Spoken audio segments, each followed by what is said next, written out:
깨어있는 서울 시민을 위한 정직하고 알찬 프로그램 11월 2일 목요일 정봉주의 품격시대 시작합니다. 함께하실 두 분 전문가 모셨습니다. 허성무 전 청와대 비서관 자리하셨습니다. 안녕하세요. 안녕하세요. 백성문 변호사님 나오셨습니다. 안녕하세요. 네, 안녕하세요. 시청자 여러분도 샵 5400으로 다양한 의견 보내주시기 바랍니다. 페이스북 라이브로도 시청하실 수 있습니다. 네, 오늘 제가 진행을 맡아서 깜짝 놀라셨죠? 저도 어제 이제 진행을 맡게 됐다는 걸 급하게 연락을 받아가지고 되게 설레고 좀 많이 긴장을 했는데요. 오늘 재미있는 여러 가지 유익한 그 토론 될 수 있도록 많이 도와주십시오.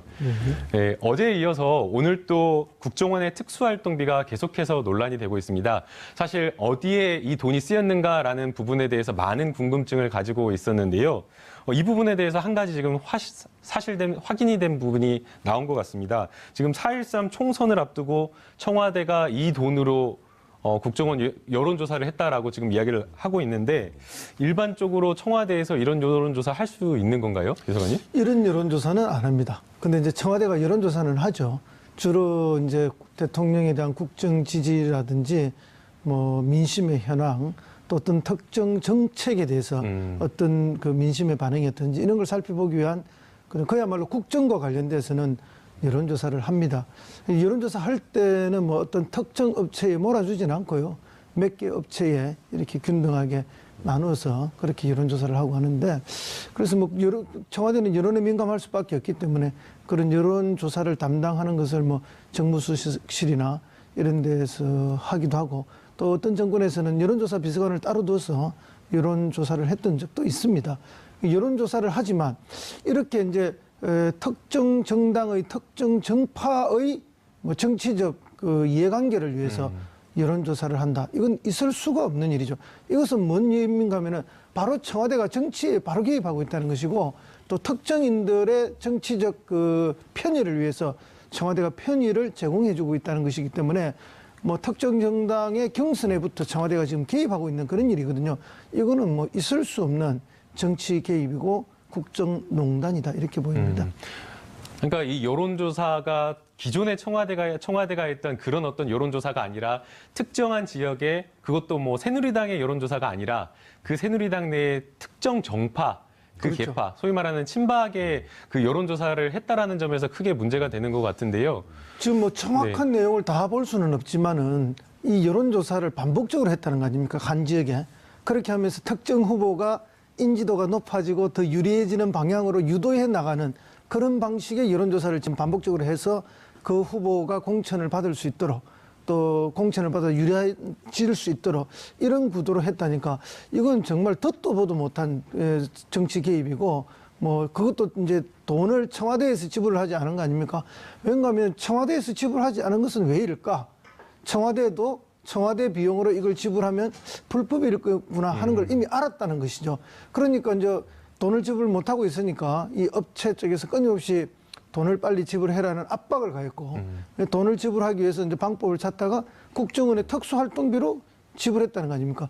그럼 이제 국정원의 특수활동비로 지불했다는 것 자체도 불법이고 이런 여론조사를 했다는 것 자체도 정치 개입이면 불법이고 그러니까 한마디로 청와대가 불법의 온상이었고 근거지였다 이런 느낌이 듭니다. 백성 변호사님, 근데 이 돈이 지급되는 과정도 이상한 방법으로 전달되었고 또 시기도 늦어졌다라고 하는데 그 과정에서 문제점은 또 없었나요? 그러니까 이게 지금 문제가 된 건 아까 조금 전에 이 과정 전반적으로 문제가 있다는 얘기는 말씀을 해주신 것 같고요.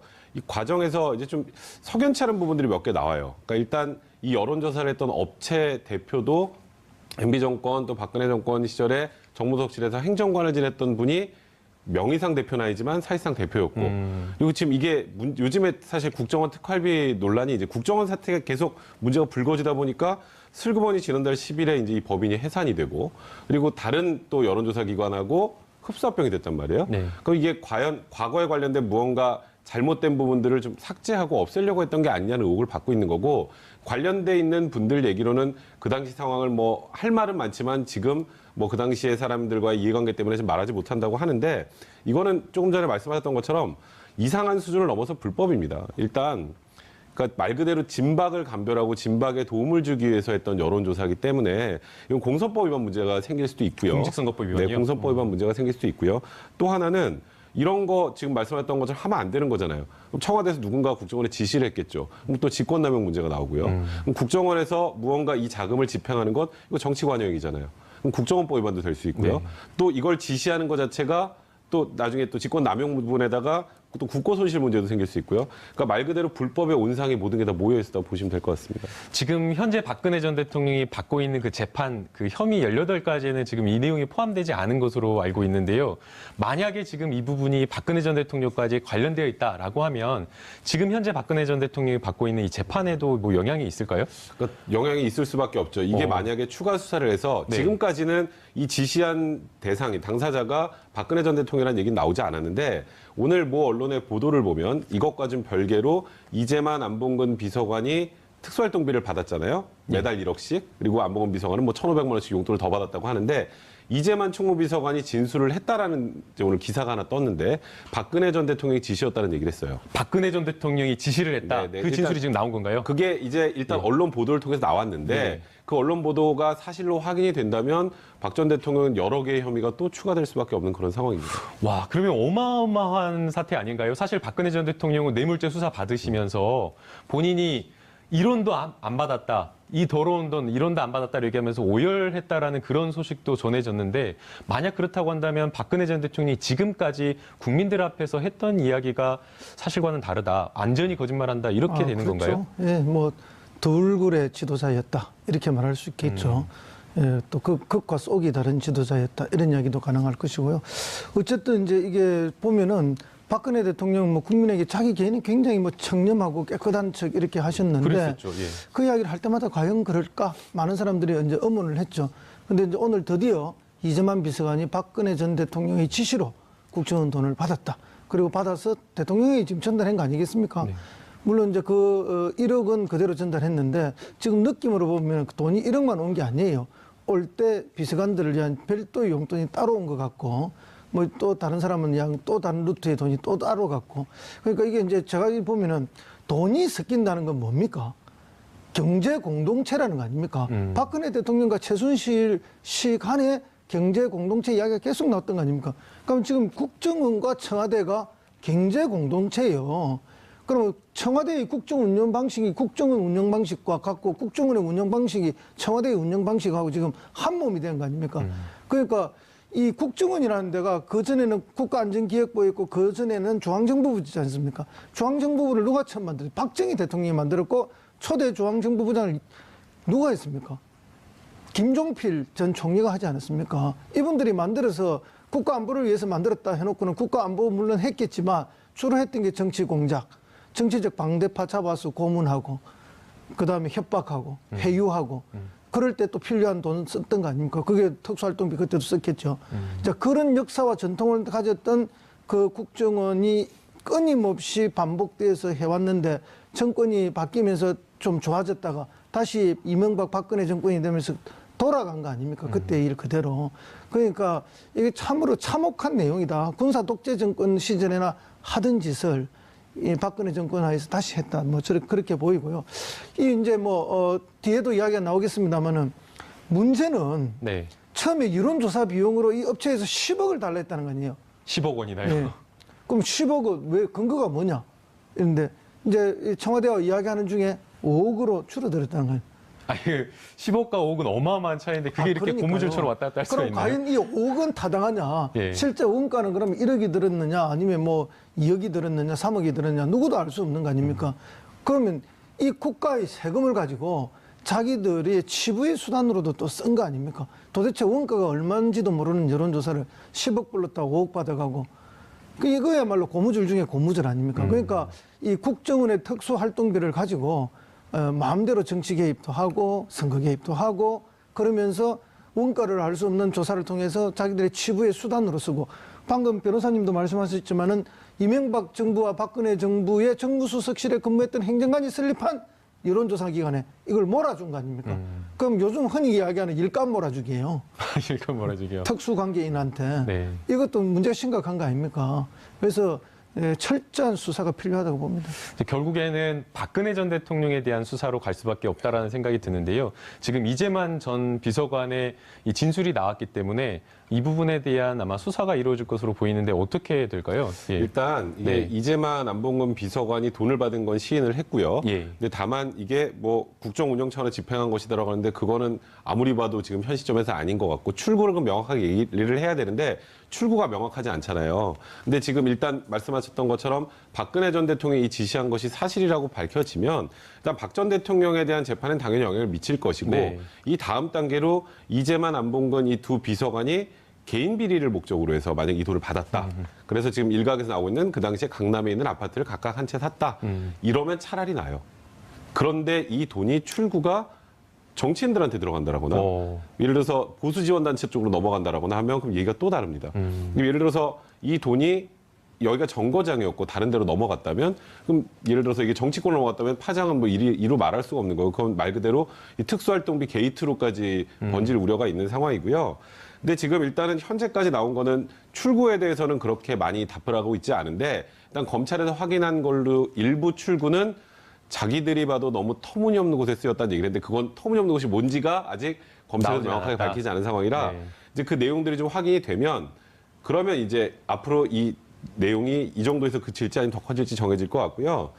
그리고 문제는 이게 40억에서 끝이 날지가 이제 가장 큰 문제잖아요. 벌써 하루 지나니까 안봉근 비서관은 1,500만 원씩 더 받았다는 게 나오고 별도로 받았다는 거죠. 그리고 네. 조윤선 정무수석 또 현교안 정무수석은 500만 원씩 받았다는 얘기가 나왔고 그런데 아주 간단하게 하고 그냥 순수하게 상식 차원에서 접근을 해보면 그럼 정무수석만 주나요?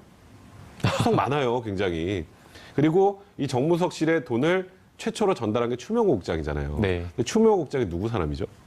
우병우 우병우 사람이잖아요. 사람, 예. 그럼 우병우 민정수석 사람입니다. 그럼 그쪽은 아예 가지 않았을까? 이런 합리적인 의문을 제기할 수밖에 없는 상황이거든요. 그러면 지금 현재 나와 있는 이 몇 명에서 그치는 것이 아니라 그 당시 청와대에 있었던 대부분의 수석들에게까지 번질 가능성이 있고 또 일단 국정원장의 지시가 있었다는 진술도 나온 이상 그럼 국정원장이 뭐하러 지시했겠어요? 그럼 국정원장한테 박근혜 전 대통령이 지시하고 박근혜 전 대통령이 비서관한테 지시해서 이런 일이 이루어졌을 가능성이 많기 때문에 사실 이 사안은 지금 어디로까지 튈지가 지금 예측이 좀 안 되는 그런 상황입니다. 네, 백성민 변호사님 나왔으니까 이 질문을 꼭 하나 드리고 싶은데요. 사실 이 국정원에 상납한 청와대에 상납한 금원에 대해서 네. 뇌물이 아니다라고 이야기를 하면서 청와대에서도 특수활동비가 있고 국정원에서도 특수활동비가 있기 때문에 이 국정원에 특수활동비 쓴 게 뭐가 문제냐 이렇게 이야기를 하는 사람들도 있는 것 같고요. 네. 그다음에 또 오늘 이 안봉근 이재만 전 비서관 둘 중에 누가 이렇게 진술했는지 모르겠지만 국정 운영 차원에서 쓴 거였다. 이것을 내 개인 돈으로 쓴 게 아니라 금고에다 넣어놓고 이 국정 운영 차원에서 활용한 것이었기 때문에 불법인 줄 몰랐다. 이렇게 이야기를 하고 있는데 이렇게 되면 문제가 없는 건가요? 어떻게 되나요? 보세요. 네. 이 시작이 안봉근 이재만 비서관이 직접 요구했다고 진술했어요. 네. 그러니까 직접 요구 때 국정원의 특수활동비를 청와대가 쓸 수 있는 게 아니죠. 그거는 유용이에요. 말 그대로. 이거는 각 기관마다 일단 특수활동비 내부적으로 뭔가 이제 은밀하게 무언가를 해야 될 때 쓰는 돈이지 않습니까? 수사나 그런 곳에 쓰는 돈이지 않습니까? 근데 본인들이 직접 받아가고 받아가는 과정에서 일 준 사람이 뭐라 그랬냐면 상납이라는 표현을 썼어요. 상납인데 그냥 우리 여기 모자란 국정원 좀 갖다 쓰지가 상납인가요? 일단 준 사람의 용어가 달라요. 상납이라는 표현을 썼고 그다음에 안봉근 비서관이나 이재만 비서관이 지금 말씀하셨던 것처럼 크게 문제가 없다. 국정 운영에 사용한 돈이었다라고 하면 그럼 출처를 밝혀야죠.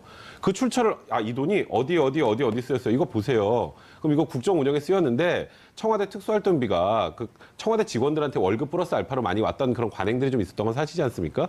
그거 하고 보니까 남는 게 없어서 그래서 그거는 서로 기관 간의 요청을 통해서 이런 데 썼다고 딱 진술을 하면 지금 말씀하셨던 것처럼 조금 이해될 수도 있죠. 사실 그것도 좀 문제가 있죠. 그런데 그게 아니라 지금 어디에 사용했는지 본인들은 말을 하지 않고 있는데 말을 하고 있지 않으면서 이거는 국정 운영에 필요하게 유용하게 썼다라고 하는 건 일단 시작부터가 앞뒤 안 맞기 때문에 그거는 좀 제가 뭐 법조인하는 사람으로서 좀 말이 안 되는 주장이라고 봐야죠. 이 허성무 비서관님께 이거 꼭 하나 여쭤봐야 될 것 같은데요.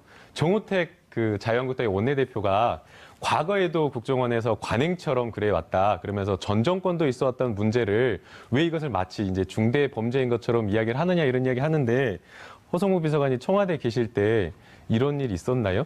제가 알기로는 뭐 전혀 없었던 걸 알고요. 전 정권들 중에서 그랬던 정권들까지가 있습니다. 그게 이제 김영삼 정부까지 국정원 돈이 청와대로 갔던 건 사실인 것 같고요. 많은 분들이 그런 이야기들을 하고 있습니다. 그래서 이제 그 중에서도 가장 핵심적으로 드러났던 게 김영삼 정부 때 총선이 있었는데 그때 이제 신한국당의 사무총장이었던 감상제 사무총장이 선거 자금으로 그 자기 당의 후보들에게 5억, 10억, 뭐 8억, 10억, 25억씩 이렇게 돈을 자기가 임의적으로 등급을 막 해서 돈을 막 나눠줬습니다. 그게 한 1,200억 가까이 와, 큰 돈이었습니다. 예. 그럼 이 돈에 이제 나중에 출처가 어디냐가 이제 나오게 됐죠.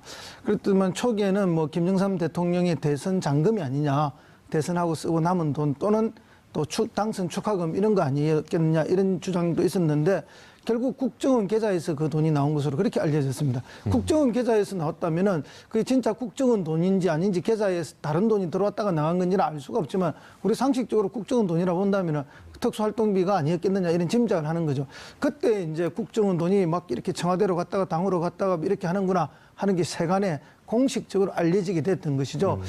그래서 이제 뭐 그 이후에 이제 많은 이제 국정원 돈에 대한 이렇게 이야기들이 나오는데 흔히 이제 뭐 이 총무비서관이 받아서 정무수석실에 건네주면 정무수석실 캐비넷에 현금을 쌓아놨다가 밤에 정무수석이 나갈 때 의회의도 갈 때 트렁크에 싣고 가서 말 잘 듣는 의원한테는 잘한다고 경력은 끝내고 말 안 듣는 의원한테는 해유 목적으로 끝내고 네. 이렇게 국정을 운영했다. 이거는 정상적인 국정 운영이 아니잖아요. 과거 시대에 나쁜 관행이었고 불법적인 것들이 아니었습니까? 그래서 이제 김대중 대통령이 들어서면서 이런 걸 완전히 이제 차단해 버렸죠. YS 때 그 사건이 크게 터졌다라고 한다면 국민의 정부에서는 사실상 하기가 어렵다라는 그렇죠. 그런 생각이 그래서 드는데. 이제 예. YS 때 이제 DJ 오면서 이게 이제 완전히 차단이 됐고 참여정부에 와서는 뭐 더더구나 그게 깔끔하게 차단돼서 이래 왔는데 정진석 정우택 원내대표가 이런 식으로 이야기하는 걸 두고 흔히 우리는 물타기다 물타기다. 이렇게 이야기를 하죠.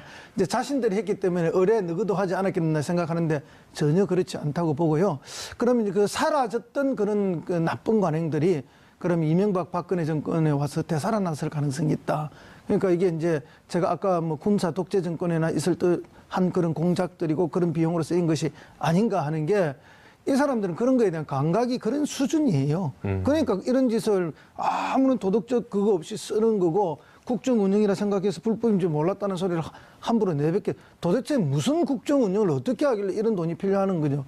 그래서 이 부분에 대해서는 정말 시시비비를 제대로 가지고 특히 이제 방금 변호사님 말씀처럼 그러면서 과연 어디에 쓰였느냐. 이거 정말 중요합니다.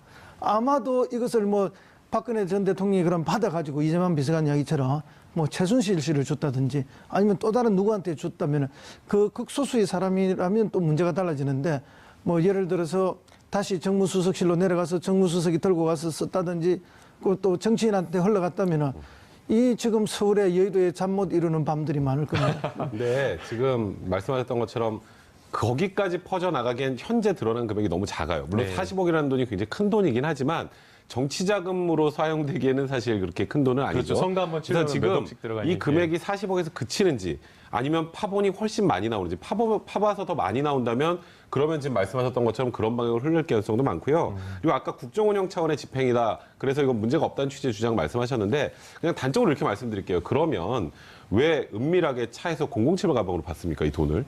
그게 아무 문제가 없는 돈이면 또 두 번째로 이 2016년 7월로 한번 살짝 돌아가 보면요.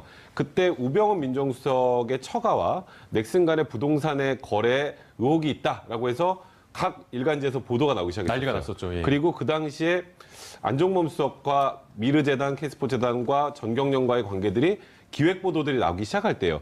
그러니까 이런 상황에서 이거 문제 터지면 우리 큰일 나겠는데? 큰일 나겠는데라는 건 무슨 뜻인가요? 정상적이지 않다는 뜻이잖아요. 불법적이라는 뜻이잖아요. 그러니까 이 당시 안봉근 비서관이 이걸 알고 있었기 때문에 이건 불법이라는 걸 알고 있었기 때문에 일단 지금부터 스톱이라고 했던 거예요. 그러니까 그런 그간의 행동과 지금 이거 문제 없는 건데라고 하는 거는 전혀 앞뒤가 맞지 않는 거죠. 그러니까 안봉근 전 비서관이나 이재만 전 비서관 모두 다 이 돈 받을 때부터 문제가 있었던 불법적인 돈이다라는 것을 알고 있었던 것으로 생각이 되는데 이 지금 지금 오늘 들어오기 전에 이 방송 들어오기 전에 보니까 또 이런 보도가 나왔어요. 돈을 받은 장소가 이 007 영화를 방불케 한다. 이게 무슨 이야기인가요, 이건? 방금 말씀하셨는데 북악 스카이웨이에서 받았다는 거 아닙니까? 북악 스카이웨이. 그럼 거기서 왜 받았을까? 은밀하고 어색한 곳이다. 특히 CCTV가 거의 없다고 그래요.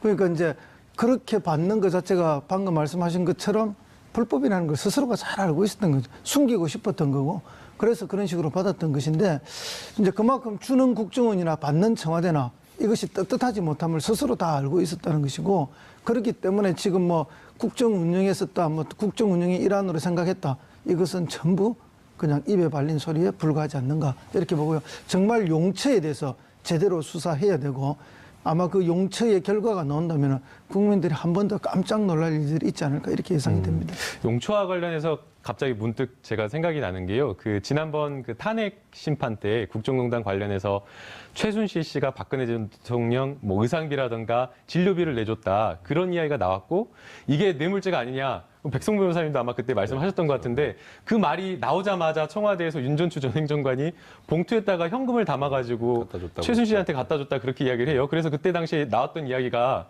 청와대에다가 현금을 이렇게 쌓아둔 거 아니냐 이런 이야기 있었는데 이거를 박근혜 전 대통령이 뭐 진료비라든가 의상비로 지출했을 가능성도 있을까요? 이게 지금 예. 말씀하셨던 거 굉장히 중요한 건데요. 안봉근 비서관이 원래 제2부속 비서관이었죠. 그랬죠. 네. 제2부속 비서관이라면 딱 떠오르는 사람 몇 명 있잖아요.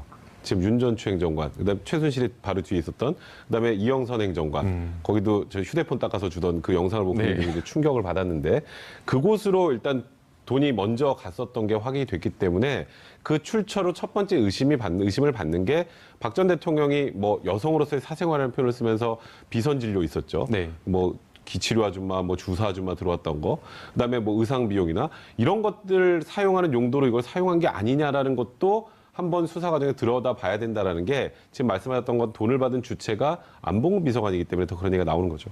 그럼에도 불구하고 40억 원 그걸 하기에는 좀 큰 돈이에요. 그렇죠. 그래서 예. 이제 기억에 남는 것 중에 하나가 장시호 씨한테 최순실 씨가 그 삼성동 박근혜 대통령 자택 2층 방에 평생 먹고 쓸 돈이 들어있다. 금고에. 예, 그 이야기를 현금이 있다라고 이야기했죠. 예. 그러면 그 돈은 이 돈이 또 아닐까 그런 예측도 가능한 거죠. 그렇습니다. 실제 박근혜 전 대통령 재산이 늘어난 내역을 보게 되면 한 2억에서 3억 그러니까 거의 본인의 월급을 다 그냥 저축한 것 이상을 이렇게 모아놨던 것으로 보이는데 이 현금이 어디로 갔는지도 좀 수사가 필요해 보일 것으로 보이는데요. 사실 지금 박근혜 전 대통령에 대한 수사가 반드시 필수적이라고 지금 말씀해 주셨는데 현재 박근혜 전 대통령은 변호인이 없는 것으로 알고 있습니다. 이 부분과 관련해서 박근혜 전 대통령 어떻게 대응할까요? 그러니까 저는 박근혜 전 대통령은 여전히 무대응으로 일관할 것 같아요. 그러니까 이게 만약에 지금 보도가 사실이라면 이재만 전 총무비서관이 박근혜 전 대통령의 지시를 받아서 이 돈을 받았다면 이거는 추가 수사가 불가피한 상황이 될 수밖에 없지 않습니까? 이제 그렇다면 박 전 대통령이 조사를 받아야 될 텐데 아시겠지만 조사를 받을 때는 변호인이 필요 없습니다. 그러니까 재판을 받을 때는 국선 변호인이라도 반드시 있어야 되지만 그래서 조사받는 과정에 당연히 출두를 요구할 텐데 박근혜 전 대통령이 나올까요? 강제구인이라는 방법이 있긴 하지만 이제 강제구인을 할 때 느끼는 정적 부담감이 크기 때문에 지금 법원도 마찬가지고 검찰도 마찬가지고 박 전 대통령이 구치소에서 안 나간다라고 하면 사실 방법이 좀 없는 건 사실이에요. 이제 그래서 아마 박 전 대통령은 지금껏 본인의 기조를 그대로 유지하면서 이것도 역시 또 음모고 오해고 나는 돈 한 푼 받지 않은 깨끗한 대통령이고 그 나는 지금 정치 탄압을 받고 있다는 메시지만 계속 외부로 내지 않을까 생각이 듭니다. 그냥 아예 그냥 거부를 한다 그렇게 예측이 되는 것 같은데요. 또 사실 이제 이 정치권 동향도 좀 살펴볼 필요가 있다고 생각이 되는데요. 많이 받은 사람들이 뭐 어떻게 될지 모르겠지만 지금 현재 이재만 전 비서관이나 안봉근 전 비서관도 별도로 용돈 형식으로 돈을 받았다라는 부분이 진술로 나오고 있기 때문에 그 친박에서도 이렇게 돈을 받지 않았겠느냐 그런 것들이 예측이 되는데 만약 그런 부분이 확인이 된다라고 한다면 자유한국당의 어떤 정치적인 변화는 어떻게 될까요, 비서관님? 글쎄요, 이제 뭐 아직까지는 이제 받았는지 안 받았는지 모르지만 하도 돈 큰 액수가 왔다 갔다 하다 보면은 그쪽으로도 가지 않았을까? 일부 의원들 관리 차원이나 격려 차원에서 돈이 갔을 수도 있다라고 이렇게 예측 내지는 추측이 됩니다. 근데 만약 그게 사실이라면은 어쨌든 지금 친박과 친홍 간에 엄청난 투쟁이 있고 이 투쟁이 이제 사실상 뭐 친박과 비박의 마지막 권력 투쟁처럼 지금 느껴지는데 여기에도 상당한 파장을 미치지 않겠습니까? 그리고 실질적으로 이제 뭐 도덕적으로 더 추락하는 한 상황이 될 텐데요. 그렇다면은 이제 실제로 보수 개편의 한 촉매제가 되지 않겠느냐. 물론 이제 어떤 식으로 보수가 개편되더라도 그것이 정치권에 또 어떤 그 반작용을 줄 것인지는 우리가 예측하기가 매우 어렵습니다. 예를 들어서 이 권력 투쟁에서 홍준표 현 대표가 패했을 경우에 또 어떤 정치적 영향이 있고 또 승리했을 경우에 어떤 정치적 영향이 있는가 이게 다 다릅니다 사실은. 그리고 그것이 여권한테 지금의 이 정부 여당한테 유리하다는 이야기도 절대 안 됩니다. 이 정치는 누가 조금 힘들어졌다고 해서 그게 상대적으로 유리하냐 오히려 더 불리하게 작용할 수도 있고 이렇기 때문에 이거는 뭐 정치적 그것과는 전혀 관계없이 그냥 있는 그대로 진행되면 된다 이렇게 보고요. 그 결과는 지금 예측하기 어려운 사항이다 이렇게 그러니까 봅니다. 제가 아까 이 둘의 개인 비리면 그나마 다행이다라고 했던 게 바로 이 얘기입니다. 그러니까 여기서 만약에 이 돈이 지금 이거보다 액수가 크고 그리고 이게 정치권으로 흘러 들어가면 그럼 예를 들어서 그 당시에 만약에 돈이 갔다면 그냥 가정을 해보죠 순수하게 네. 김무성 대표 쪽으로 갔겠어요? 그러지 않았겠죠. 친박원들 예, 쪽으로 친박으로. 갔겠죠. 그럼 네. 가정이에요. 그렇게 되면 사실 이건 그냥 지금 자유한국당 몰락입니다.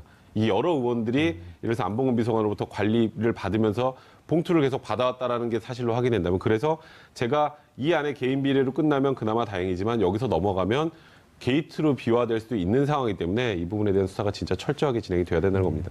이미 근데 게이트로 비화가 되지 않았나라는 그런 생각이 들 정도로 새로운 이야기들이 나오고 있는 것 같은데요.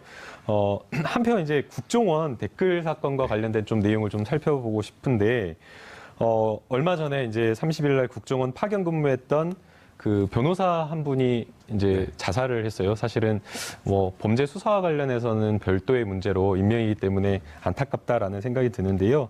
목숨을 끊은 이제 국정원 직원과 이 당시 국정원에서 근무를 했던 파견 검사로 근무를 했던 이재영 부장검사 사이에 굉장히 수차례 여러 차례 통화를 했다. 이 부분이 지금 확인됐다라고 하는데 이건 어떻게 봐야 될까요? 사실 변호사님? 얼마 전에 자살한 그 정모 변호사가 검찰의 참고인 조사를 받기 전후로 이 이재영 부장검사와 이제 수차례 통화를 했다. 그래서 오늘 뭐 언론에서의 보도로는 회유와 압박을 했다. 뭐 이런 취지로 나오는데 사실 이 녹음된 파일이 있다거나 녹취록이 없는 상황에서 섣불리 뭐 외압과 압력을 행사했다고 단정하는 건 좀 너무 위험한 것 같고요. 네. 어쨌건 그 당시에 원세훈 국정원장의 재판에 개입했다라는 증거들이 조금씩 나오고 있는데 일단 대부분은 진술 증거가 좀 많습니다. 그 당시 국정원 직원들이나 그 당시 파견돼 있던 검사들의 진술이 나온다라고 하는데요.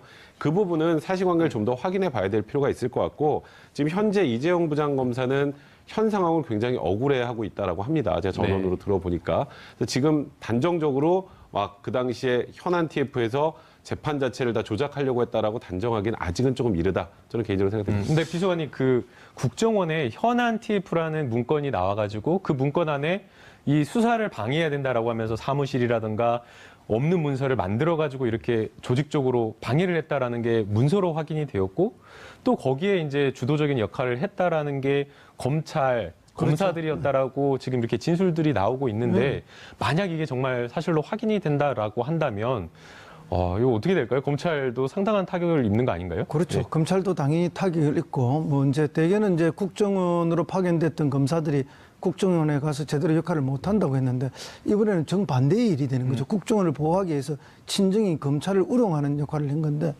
그 사실을 제일 잘 아니까 검찰 내부 식구들이 어떻게 해야 방어가 제일 잘 된다는 것도 아니까 당연히 이런 역할을 하지 않았겠느냐라고 추측하고 있습니다.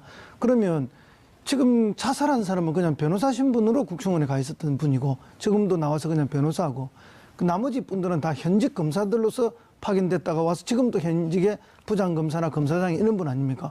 그러니까 지금 비서관님 말씀은 이 변호사, 자살한 변호사 같은 경우에는 오히려 현직 검사가 아니기 때문에 부담감에서는 좀 더 현직에 있는 사람보다는 덜할 텐데. 덜할 텐데 그러면 가장 왜 큰- 자살을 했느냐? 네. 우리가 짐작이 가는 거죠. 그럼 현직에 있는 검사들은 처음에는 설마 우리 친정이 우리를 어떻게 하겠느냐 하는 이런 자신감도 있었을 거고 둘째는 이제 문제가 불거지니까 우리는 그래도 같은 조직 식구니까 어느 정도는 보호받을 거다 하면서 아주 강하게 거부하거나 뻣뻣하게 대응했을 가능성이 있습니다. 그러다 보니까 이 변호사 한 명이 뒤집어 써야 되거나 다 뒤집어 쓰진 않지만 중심으로 몰려가는 그런 상황이 연출될 가능성이 충분히 있죠. 그러니까 자기 혼자만 보호받지 못하겠다는 불안감이 있었을 겁니다. 그리고 이거 잘못하면 내가 모든 책임을 지는 것이 아닌가 하는 그런 추측이 우리가 지금 들어가는 거죠. 그렇기 때문에 그 압박감을 이기지 못해서 계속 이런 검사들한테 이분 저분 전화도 하고 이렇게 했는데 그 결과가 좋았겠습니까? 좋지 않았겠죠. 그러니까 이제 이런 극단적인 선택을 했을 가능성이 있다. 이렇게 추측이 되는데 똑같은 건 아니지만 비슷한 사례를 우리가 볼 수 있는 게, 지금 홍준표 지사가 1억 그 성완종 씨부터 돈 받은 거 있지 않습니까? 네. 그리고 이제 이런 것들로 수사에 몰리고 이랬을 때 이분이 뭐 당시 비서실장 김기춘하고도 통화하고 집 앞에 찾아가기도 하고 모든 분들하고 통화를 다 했지 않습니까? 심지어 뭐 이쪽 쪽으로도 연결해서 하려고 노력도 하고 이랬는데 모두로부터 거절당하고 마지막은 그 김기춘 비서실장 집 주변의 산에 올라가서 배회하다가 자살한 걸로 그렇게 네. 나와 있지 않습니까? 그 상황을 보면 어떻게 이 상황하고 이렇게 비슷한 상황이냐 하는 그런 느낌을 우리가 갖게 되거든요. 이제 모두로부터 버림받고 내만 모든 책임을 다 쓰고 가야 되는 그런 상황, 그리고 내만 버림받았다는 그런 상황이 아니었겠나 하고 감히 예측을 해봅니다. 사실 이게 댓글 수사를 하는데 친정 검찰이 이거를 방해했다라고 한다면 사실 어마어마한 사건이라고 보는데요. 이 부분과 관련해서 이제 파견 나갔던 정모 검사가 이제 자살을 했기 때문에 또 한편으로 걱정되는 게 과연 이 부분에 대한 수사가 철저히 이루어질 수 있느냐. 뭐 앞서 비서관님께서도 말씀을 해주셨지만 친정인 검사들, 현직 검사들이 있고 그 중에 한 명은 또 검사장인데 이런 부분에 대한 수사가 철저하게 이루어질 수 있을까 이런 부분에 대한 걱정도 있는 것 같은데 어떻게 될까요, 변호사님? 사실 최근에 검찰의 수사하는 그 과정을 좀 보면 성역이 없어 보여요.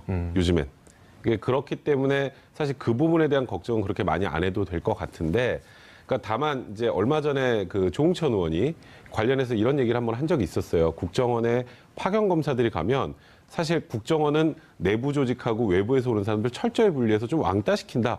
그래서 파견 검사들이 그런 일을 했다는 게 좀 언뜻 납득이 되지 않는다 이런 표현을 썼어요. 그래서 제 말씀은 뭐 잘못한 게 없는데 그걸 뭐 뒤집어 쓰면 안 되지 않겠습니까? 네. 그러니까 잘못한 게 있다면 명명백백하게 밝혀서 이런 거는 이게 사실 이건 역사의 죄인이에요. 그렇기 때문에 이런 부분들에 대해서는 철저히 단죄를 해야 되는데 다만 현 상황에서 지금 아직까지 완벽하게 다 나오지 않은 상황이라면 조금은 뭐 너무 지나친 추측까지는 자제하는 게 좋지 않을까 개인적으로 생각됩니다. 네, 근데 비서관이 이번에 파견된 그 검사들, 수사를 받고 있는 검사들은 좀 특수했던 것 같아요. 사실 뭐 어떤 기관에 파견 나가면 되게 그 조직에서 왕따가 된다, 그냥 조용히 쉬다 온다라는 이야기를 많이 하는데 이 지금 파견 나갔던 검사들은 이례적으로 국정원의 그 뭐 원의회라 해야 되나요? 퇴직하는 사람들의 그 모임에 가입까지 시켜줘가지고 뭐 골프 클럽이나 이런 데도 마음대로 들락날락 걸렸다라고 하는데 그렇다고 하면 국정원에 있는 동안 정말 굉장히 뭔가 국정원 직원들과 유착 관계가 있었다? 이렇게 봐도 되는 건가요? 국정원의 이익을 위해서 최대한 봉사한 게 있겠죠.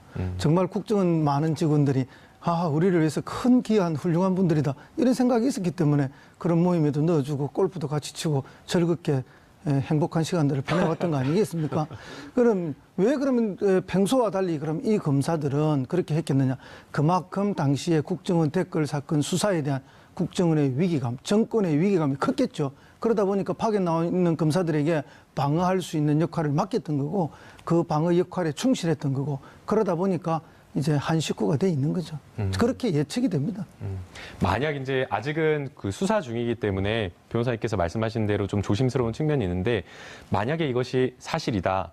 정말 수사를 방해했다라는 게 사실로 확인이 된다면 어떻게 뭐 어떤 제목으로 이렇게 처벌되는 건가요? 사실 이 부분은 수사방해죄라는 게 우리나라에는 없죠. 네, 없죠. 수사방해라는 예. 거. 그러니까 진실 규명을 해야 하는 것은 수사기관이지 수사 방해하는 것은 미국과 달리는 처벌하지 않는데, 근데 적극적으로 뭐 허위 진술을 유도했다라거나 하면 위증 교사 혐의 같은 것들이 인정이 될 수 있고요. 그러니까 여러 가지 뭐 증거인멸 같은 것을 주도했다면 증거인멸죄 같은 건 충분히 될 수 있겠죠. 이제 그런 관련 죄들이 그 소위 말하는 우리 수사를 해야 되는 검사가 그 수사를 방해할 목적으로 증거를 인멸하고 위증을 교사하고 뭐 예를 들어서 지금 뭐 범인을 도피시켰다거나 뭐 이런 문제들이 발생을 한다면 이거는 그 단순하게 그 죄에 규정되어 있는 법정형의 문제가 아니라 이건 정말 검찰 내부에서도 그렇고 앞으로 국정원 내부에서도 그렇고 한 번은 가슴을 얹고 정말 생각을 해봐야 할 이런 일은 절대 다시는 있어서는 안 될 그런 일이라는 생각이 듭니다. 근데 느낌으로 보면요. 이제 국정원 특수활동비 이야기 오늘 나왔으니까 아마 이 검사들이 그 방어를 잘 했잖아요. 네. 예, 아마 국정원 특수활동비로 상당한 격려를 그때 받지 않았을까 하는 그런 예측이 갑니다. 국정원에 있는 동안 따로 이렇게 특수활동비 보조를 받았다. 그것도 뭐 생각해 볼 수 있을 것 같은데요. 하나 이제 걱정이 되는 건 결국에는 윤석열 지검장이 과연 이 수사를 철저히 성역 없이 할 것이냐. 이런 게 또 걱정이 되는데 잘 할 수 있을까요? 믿어도 될까요, 저희가? 저는 윤석열 지검장은 믿어요. 그리고 과거에 국정원 댓글 사건 수사할 때부터 사람한테 충성하지 않는다라는 표현을 썼었고요. 그리고 지금도 사실 정치권 별로 생각 안 하고 정말 지금 엄청난 파급력이 있는 것들 그냥 뚝심으로 다 밀어붙이고 있는 상황이기 때문에 굳이 이런 부분만 좀 덮어주고 가겠다 이런 생각을 하실 것 같지 않고 저는 뭐 그 부분에 대해서는 걱정 크게 안 해도 될 것 같습니다.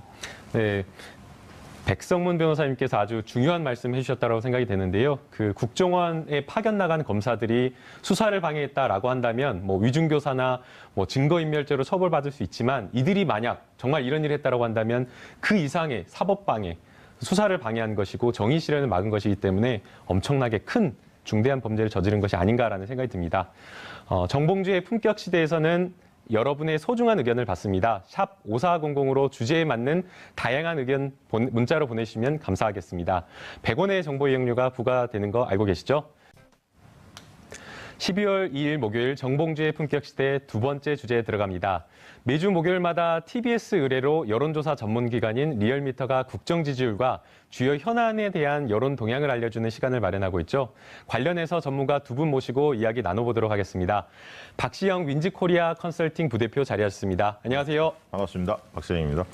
이택수 리얼미터 대표 자리하셨습니다. 안녕하세요. 네, 안녕하세요. 이택수입니다. 시청자 여러분도 샵 5400으로 다양한 의견 문자 보내주시기 바랍니다. 페이스북 라이브로도 시청하실 수 있습니다. 네.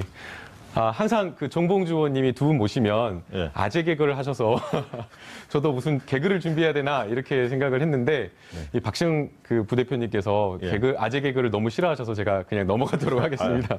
고맙습니다. 네, 오늘 아침에 보니까 네. 그 포털에도 이 낙태죄와 관련된 여론조사가 굉장히 뜨거워서 메인에 걸리기도 하고 그랬었는데요. TBS 의뢰로 리얼미터가 11월 1일 하루 동안 이제 뭐 떠오르고 있는 낙태죄 폐지와 관련된 여론조사를 한 것으로 알고 있는데 이 여론조사가 과거에 했던 여론조사와 좀 차이가 있어서 굉장히 주목을 받고 있는데 결과가 어떻게 되나요, 대표님? 네, 저희가 2010년에 조사를 했었고요. 이제 7년 만에 다시 TBS 의뢰로 조사를 했는데요. 이번 조사 결과는 7년 전 결과는 좀 상반되게 나타났습니다. 낙태죄에 대해서 폐지하자는 의견이 51.9%, 유지하자는 의견이 36.2%로 나타났습니다. 7년 전과 비교하면은 입장이 많이 바뀌었는데요. 당시에는 낙태를 허용해서는 안 된다는 응답이 53.1%, 또 허용해야 한다는 응답이 33.6%로 지금과는 완전히 상반된 결과가 나타났었는데요. 그만큼 사회 여론이 좀 많이 바뀌었다라고 봐야 될 것 같고, 또 보도가 됐습니다만 그 헌법재판관들의 의견도 뭐 네. 8명 중에 한 5명가량이 낙태죄 폐지에 찬성하는 것으로 보도가 됐기 때문에, 그리고 또 여성의 그 자기결정권이라고 하죠. 그 부분이 뭐 국내외적으로 계속 얘기가 나오고 있기 때문에 일반 국민 여론도 좀 변하지 않았나 싶습니다. 5년 만에 이 낙태죄 폐지와 관련된 여론조사 동향이 이렇게 바뀌었다라고 하는 것은 좀 굉장히 의미가 큰 것 같은데요. 조금 여론조사를 세부적으로 들어가서 뭐 지역별이나 나이별로도 차이가 네. 있나요? 어떻게 됐나요? 일단 대표님? 가장 큰 것은 아무래도 네. 이 이슈가 여성들이 관심이 많은 이슈일 수밖에 없지 않습니까? 그렇죠. 그러다 보니까 네. 남녀 간의 인식 차이가 굉장히 좀 크게 나타났습니다. 여성들은 폐지 의견이 59.9, 거의 60%죠. 유지 의견이 30%, 약 한 2배 차이로 폐지 의견이 높았고요. 반면에 남성층에서는 폐지 의견이 43.7, 유지 의견이 42.5로 팽팽하게 맞섰습니다. 비슷하네요. 예. 예. 그래서 남녀 간의 인식 차이는 좀 컸고, 성별로 보더라도 40대, 30대, 20대들 젊은 층들은 주로 폐지 의견이 높았고요. 50대에서도 근소하게 폐지 의견이 좀 높았지만 60대에서는 폐지보다는 유지 의견이 한 4%포인트 정도 높은 것으로 그렇게 조사가 됐습니다. 그래서 그리고 이제 이념 성향별로도 진보, 보수, 중도층 이념 성향 간에도 차이가 그렇게 크질 않았습니다. 다른 사안에 비해서. 그래서 이 사안은 남녀 간의 성별 인식 차이가 가장 두드러진 차이를 보였다. 이게 좀 특징적인 것 같습니다. 참 특이한 것 같은데요. 여론조사 결과 저희가 생각하면 사실은 이 낙태죄 폐지라는 게 그 이념적인 그런 어떤 문제로 인식을 하는 경우가 많아서 좀 기독교라든가 보수적인 곳에서는 이것을 폐지를 반대하고 또 진보적인 입장에서는 좀 찬성할 것이다라는 그런 생각이었는데 이게 이념 문제는 아닌가 봐요, 대표님? 그렇습니다. 저도 이 결과를 보고 좀 의외라고 생각을 했는데, 보수층은 이 반대 의견이 좀 나오지 않았을까 싶었는데, 진보층과 중도층, 보수층이 공이 50% 넘게 폐지 의견을 나타냈습니다. 결국에는 이 문제는 방금 박시영 부대표님 언급하셨던 것처럼 성별, 그리고 연령대별로 확연한 차이를 나타냈는데요. 지금 그 낙태 그 형법을 보니까 이제 우리 변호사님 앞에서 제가 이제 건답에서 주름을 잡는데 그 269조 네. 1항에 이렇게 돼 있네요. 부녀가 약물 기타 방법으로 낙태한 때에는 1년 이하의 징역 또는 200만 원 이하의 벌금에 처하고 또 의사 등의 낙태, 부동의 낙태가 기술되어 있는 270조를 보니까 의사, 한의사, 조산사, 약제사 또는 약종상이 부녀의 촉탁 또는 승낙을 받아서 낙태한 때는 2년 이하의 징역에 처한다. 그러니까 이 처벌이 가볍지는 않은 것 같습니다. 그래서 지금 그 최근에 이 사안으로 이제 처벌을 받게 된 당사자나 아니면 이 도운 의사를 처벌하도록 한 법이 이제 부합하는지 헌법재판소가 5년 만에 다시 이제 판결을 앞두고 있다고는 하는데 여론은 아무튼 7년 만에 완전히 상반된 모습으로 바뀌었고 그 헌법재판관들도 아까 말씀드렸지만 절반 이상이 아마 그러니까 5년 전에는 아마 4명 정도만 찬성을 해서 이제 과반을 못 넘어서 이게 그냥 지금까지 유지가 되고 있는 것 같은데 일단은 헌법재판관들과 여론은 많이 바뀐 것으로 나타나고 있습니다. 과거에 이게 호주제 폐지하고 흐름이 좀 비슷한 양상이 아닌가 싶어요. 호주제 폐지가 우리가 되지 않았습니까? 그랬죠. 네. 그것도 이제 그 시기별로 보면 조금씩 인식이 이제 바뀌어 갔는데 이 낙태죄 같은 경우도 이제 그런 시기에 좀 오지 않았나 싶은데 이 미국 같은 경우는 아까 보시면 이제 공화당과 민주당이 늘 이 이슈를 가지고 선거 때마다 다툼이 있지 않습니까? 네. 그래서 주로 이제 기독교계의 지지를 받는 공화당 같은 경우는 낙태죄 반대죠. 그리고 그랬죠. 네. 그다음에 이제 민주당 같은 경우는 좀 허용하는 입장이었고요. 이제 미국은 대개는 이런 어떤 낙태 문제나 동성결혼 이런 어떤 도덕적 이슈가 주로 선거 이슈로 부상이 됩니다. 네. 그러니까 뭐 의료보험 개혁이라든가 이민 정책이라든가 아니면 총기 소유라든가 무역 정책 뭐 이런 어떤 정책적 이슈 못지않게 이런 도덕적 이슈가 굉장히 큰 선거 이슈가 되는데 과거에 이제 우리나라에서는 선거 때 이런 이슈가 크게 불거지지 않다가 네. 지난 대선 때 좀 불거졌습니다. 홍준표 후보가 문재인 후보에게 군대 내 동성애 허용할 거냐 말 거냐 이걸 좀 물었거든요. 한번 크게 논란이 있었죠. 그렇죠. 네. 좀 논란이 벌어졌고 또 그 박원순 시장이 그 3년 동안 동성애 축제를 그 서울관광에 승인한 문제를 관련해서 또 논쟁이 또 유사하게 이런 동성애 문제까지 이런 도덕적 이슈가 최근에 좀 불거진 양상이 좀 있습니다. 그래서 다음 지방선거나 이후의 선거의 과정에서는 우리도 이런 낙태 문제라든가 동성애 문제 이런 문제들이 선거 쟁점으로 떠오를 가능성도 배제할 수 없는 상황인 것 같습니다. 그런데 그 네. 하나 궁금한 것이 그 대표님 이제 설명을 들어보니까 뭐 나이나 뭐 지역별 이런 편차는 없었고 결국 뭐 이념적인 것도 없었고 결국은 성별에 두드러진 어떤 차이가 있었다라고 했는데 사실 이 낙태 문제를 여성의 문제라고만 보기에는 어렵고 남성도 결국에는 함께 책임질 문제인데 왜 이렇게 남성과 여성 간의 이 폐지와 반대 이 여론조사 차이가 이렇게 발생한 걸까요? 뭐 여성이 아무래도 이제 그 당사자이기 때문에 그런 것 같고요. 뭐 그런 문제 언급하셨기 때문에 오늘 그 저도 뉴스에 댓글을 보니까 네. 만약에 이게 허용이 된다라고 하면 낙태죄가 이제 폐지가 돼서 낙태가 허용이 된다라고 하면 그 병원에서 진료받을 때 이 친부가 누구인지도 기록 남겨야 된다 이런 댓글들도 있더라고요. 남성들도 이제 같이 책임감을 느껴야 된다는 얘기고요. 아무튼 지금 이 사안은 앞으로 또 펼쳐질 인사청문회, 그 헌재 소장 인사청문회가 있는데 그 헌재 소장 후보로 지명된 이진성 재판관도 과거에 이제 그 청문회 할 때 이 부분에 있어서는 여성의 자기결정권이 중요하다는 입장을 한번 밝힌 바 있다라고 하더라고요. 그리고 김희수 현 이제 소장 대행도 지금 이 부분에 있어서는 폐지 쪽 의견이고 나머지 강일원, 안창호, 김창종 재판관이 또 여성의 자기결정권을 중요하게 생각하는 분이라서 5명의 이제 재판관이 폐지 쪽 의견이기 때문에 아마 그 유남석 그 후보자가 정식으로 임명이 되면 아마 내년 초에는 선고를 내려서 폐지가 되지 않을까 이런 조심스러운 전망이 나오고 있고 또 청와대에서 이제 그 23만 명이나 되는 분들이 이 폐지 청원 입장을 밝혔기 때문에 청와대가 이제 20만 명이 넘으면 또 입장을 이제 밝혀야 된다고 하더라고요. 그래서 이 부분이 앞으로 연말 또 내년 초까지 굉장히 뜨거운 공론이 될 것 같습니다. 저도 이게 청와대에서 어떤 입장을 낼지 되게 궁금하죠. 네, 궁금합니다. 왜냐하면 이 아까 우리 이택수 대표님께서 말씀하셨듯이 헌재에서 이걸 다룰 가능성이 좀 높아 보이는데 그 앞서서 정부가 하나의 입장을 정리하기가 만만치 않거든요.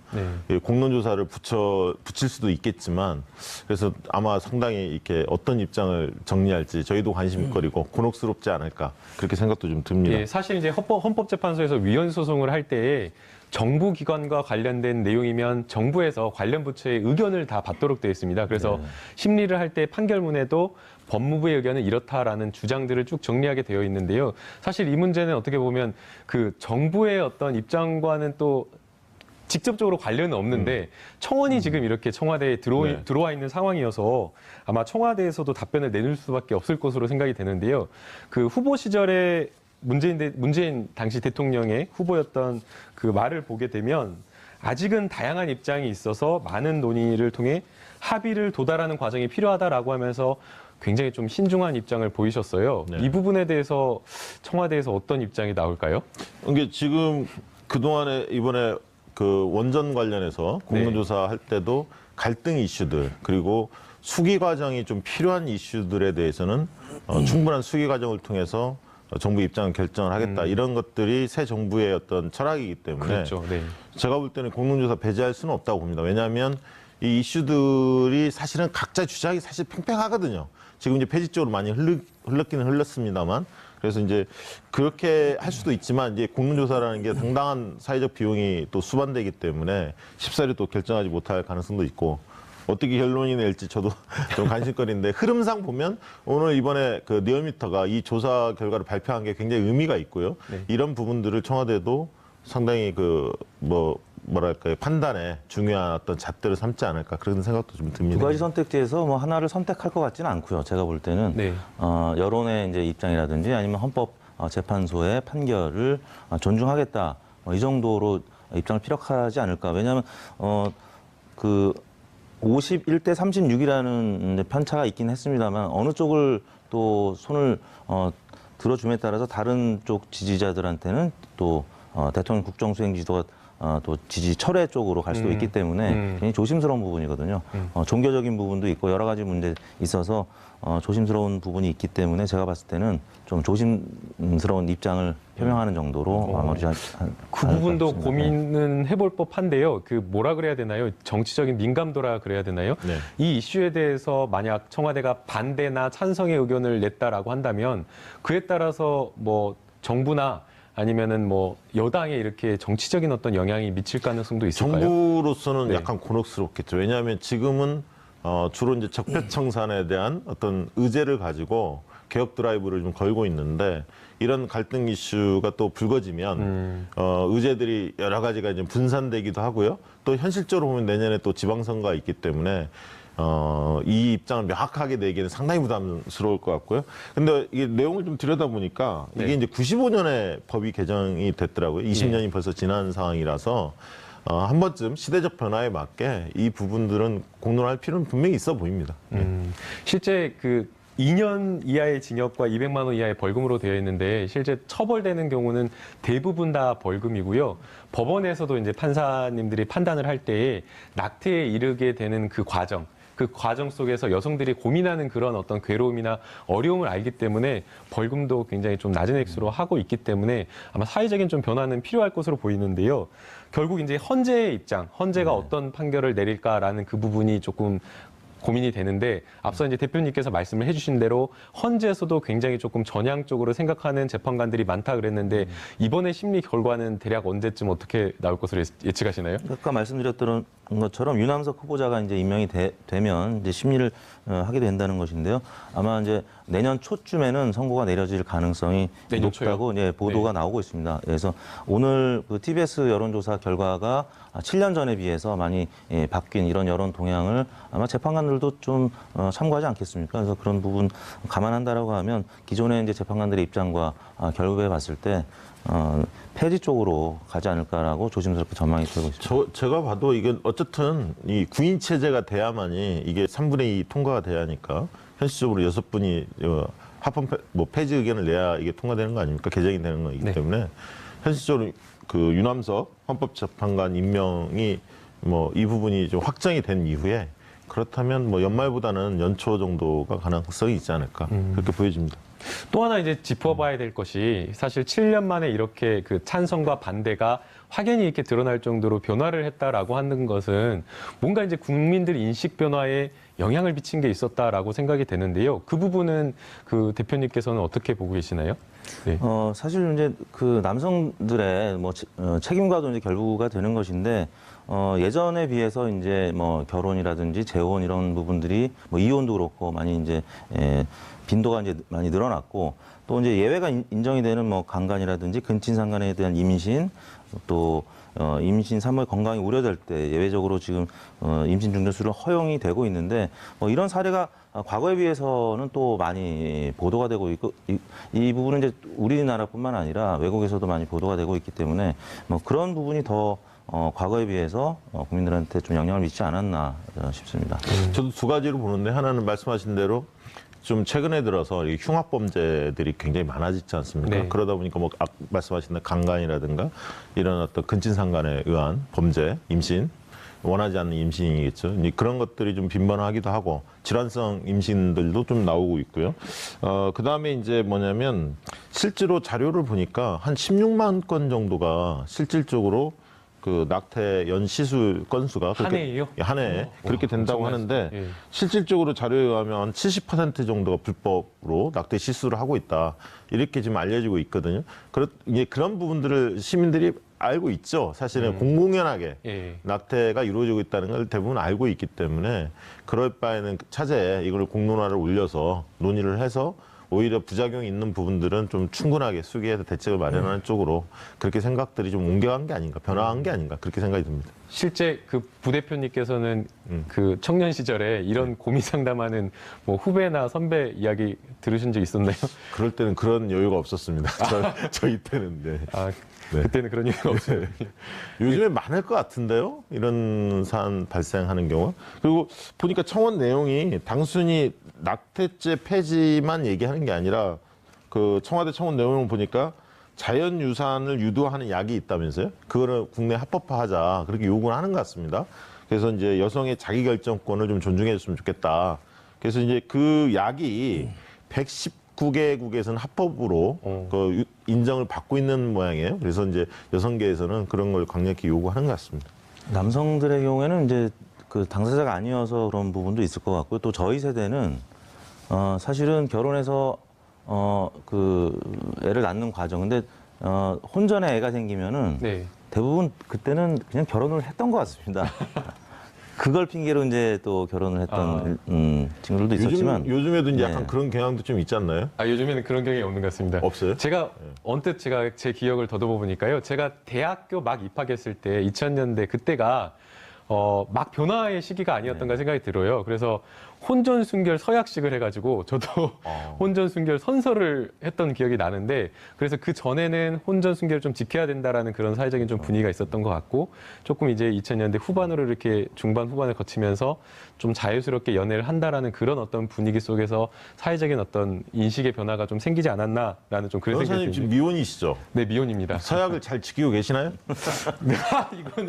이건 좀 사생활이어서 알겠습니다. 예, 제가 묵비권을 행사하겠습니다. 알겠습니다. 네. 당시 저희 때는 그 피임 기구를 구매하는 것도 쉽지는 않았습니다. 뭐 그렇기 때문에 이제 뜻하지 않게 임신하는 경우가 덜어 있을 수 있었고 그러면 대부분 그냥 결혼을 했던 것 같아요.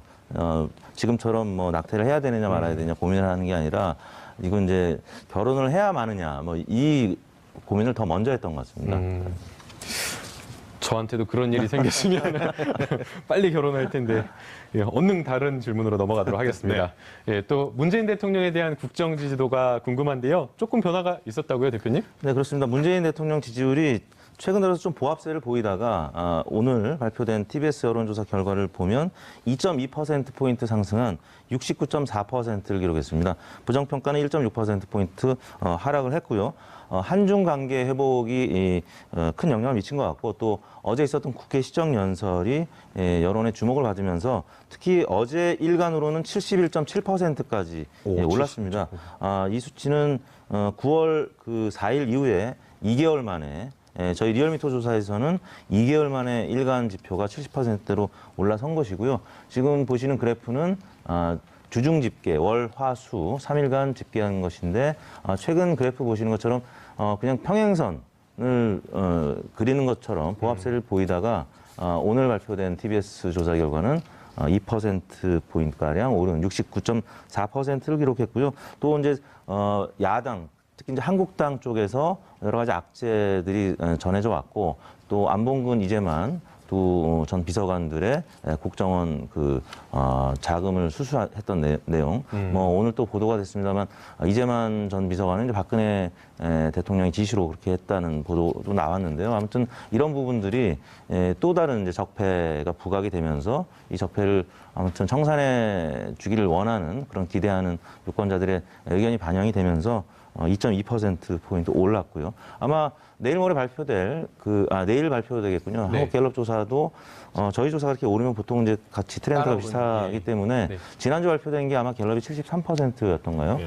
꽤 높았는데 조금 더 오를 가능성도 엿보이고 어제 아무튼 국회 시정연설하면서 한국당 의원들하고 악수하는 모습도 이제 보였는데 굉장히 국내 정치에서는 보기 어려운 어떻게 보면 따뜻한 장면이었습니다. 그래서 그런 장면들도 적어도 이제 보수층은 모르겠는데 중도층이 다시 이탈했던 지층이 잘 복원이 되는 그런 지표가 나온 것 같습니다. 예. 부대표님 그 네. 2.2%가 올랐다라고 지금 이야기를 해주셨는데 네. 지지율에서 2.2%가 올랐다. 이게 큰 의미가 있는 건가요? 어떻게 평가를 그러니까 저희가 해야 이게 되나요? 지금 뭐 네. 월 단위로 본다면 뭐 미미할 수도 있겠지만 이게 주 단위로 지금 분석하고 있거든요. 네. 그러니까 주 단위에서 한 2% 이상이 올랐다, 그러면 내렸다, 이러면 상당히 의미 있다라고 보여집니다.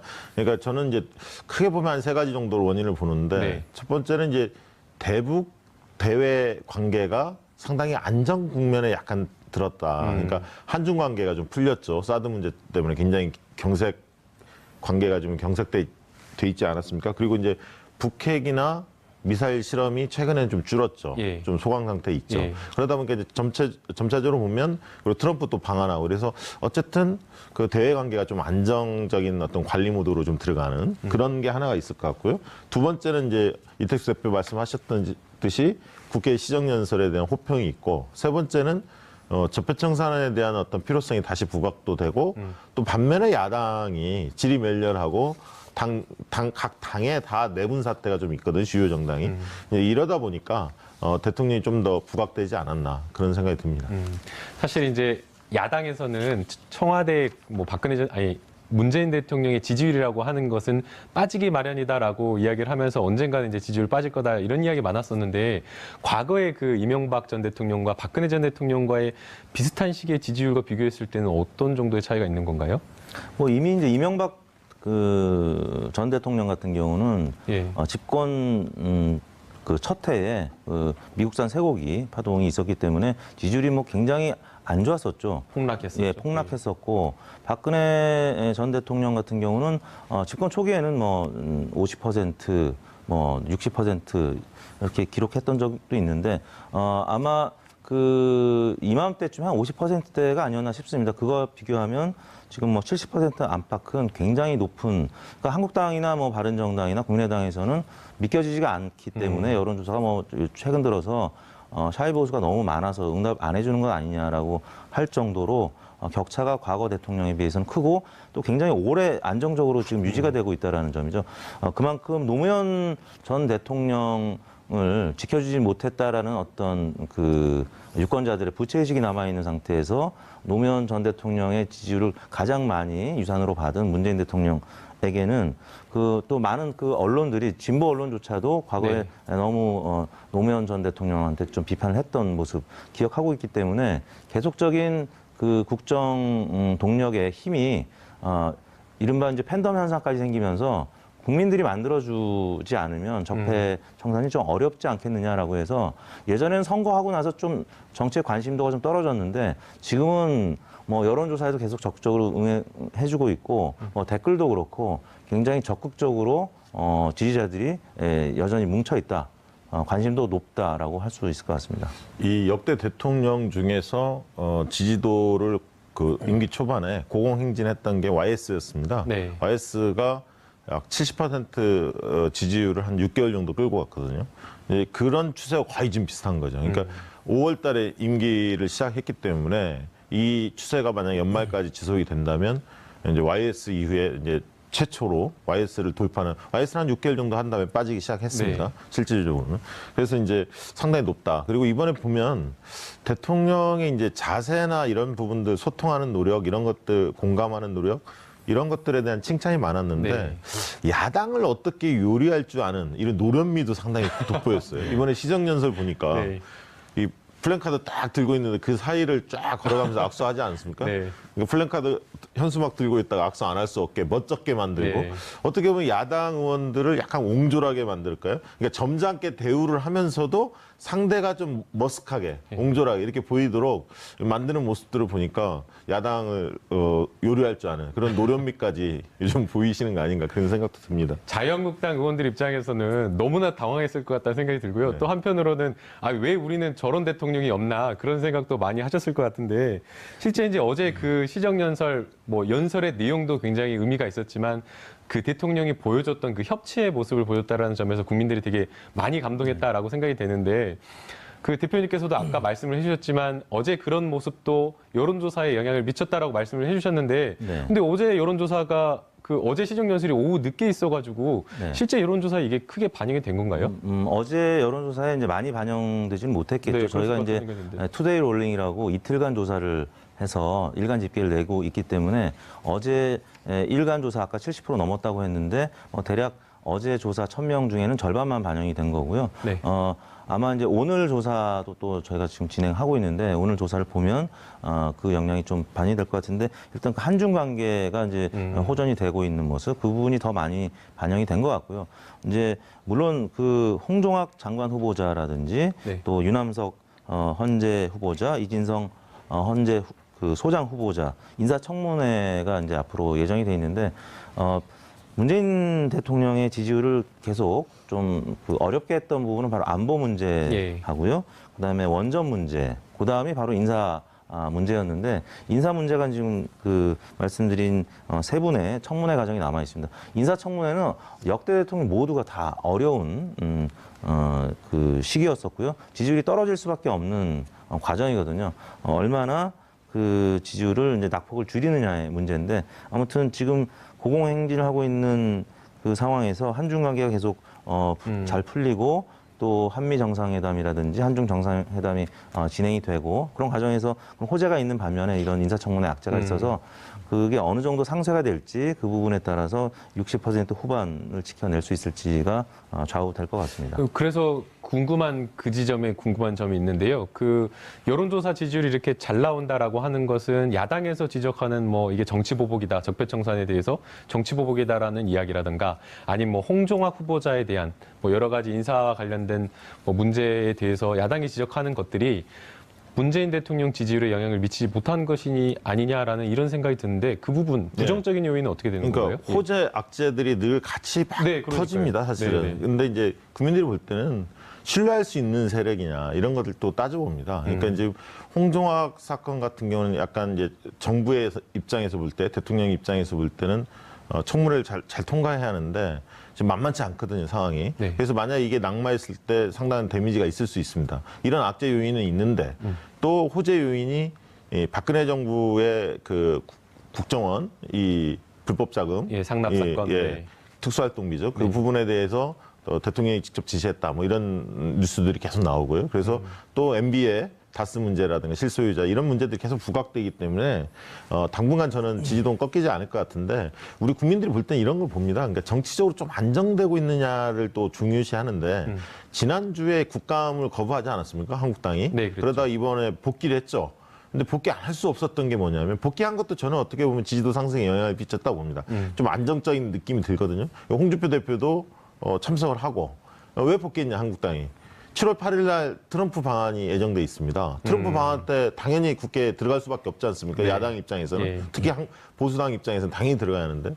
그런데 7월 1일 날 대통령 시정연설이 예정돼 있는데 그때 안 들어가고 만약에 계속 국감 거부해서 본회의 안 들어가고 7월 8일 날 들어오면 외국 대통령, 미국 대통령 올 때는 들어오고 정작 우리나라 대통령 올 때는 안 들어갔다. 더 비난이 쏟아지죠. 그래서 궁예지책으로 사실은 들어간 측면도 있습니다. 그래서 아무튼 이런 것들이 국민들이 볼 때는 어쨌든 좀 이렇게 안정적인 국정 운영의 어떤 모습으로 좀 보여질 수가 있기 때문에 상승 원인이 있지 않았나. 네, 그렇게 그러면 싶습니다. 거꾸로 이 뭐 후보자의 인사청문회 문제라든가 이런 것들이 대통령 지지율에 영향을 또 미치기도 하겠지만 거꾸로 문재인 대통령의 이 높은 지지율이 뭐 헌법재판소 소장에 대한 인사청문회라든지 아니면 홍종학 후보자에 대한 그 인사청문회에 또 반대로 영향을 미칠 가능성도 있을까요? 대통령 지지율이 네. 청문회 과정이에요. 네. 지금 그 대통령 지지율이 높기 때문에 그 뭐 개별 후보자들에 대한 여론조사가 또 나올 수 있는데 만약에 홍종학 의원 같은 경우에 홍종학 그 후보자의 경우에 만약에 반대 여론이 조금 높다고 해도 문재인 네. 대통령 지지율이 지금처럼 굉장히 높게 되면 그 강력하게 그냥 임명하는 쪽으로 밀어붙일 수도 있겠죠. 근데 지지율이 만약에 낮다라고 하면 이로 인해서 더 떨어질 수 있기 때문에 인사 강행은 좀 어렵죠. 근데 아무튼 뭐 그럼에도 불구하고 인사 문제는 지지율에 있어서 안보나 이런 원전 문제보다도 더 안 좋은 영향을 미쳤던 것이 사실입니다. 이번 정부 초기에도 그랬었고 네. 과거 정부도 모두 그랬기 때문에 그래서 만약에 반대 여론이 특히 이제 지지층에서도 높게 되면은 그거는 이제 문재인 대통령 입장에서는 심각하게 고려하지 않을 수 없는 문제이기 때문에 네.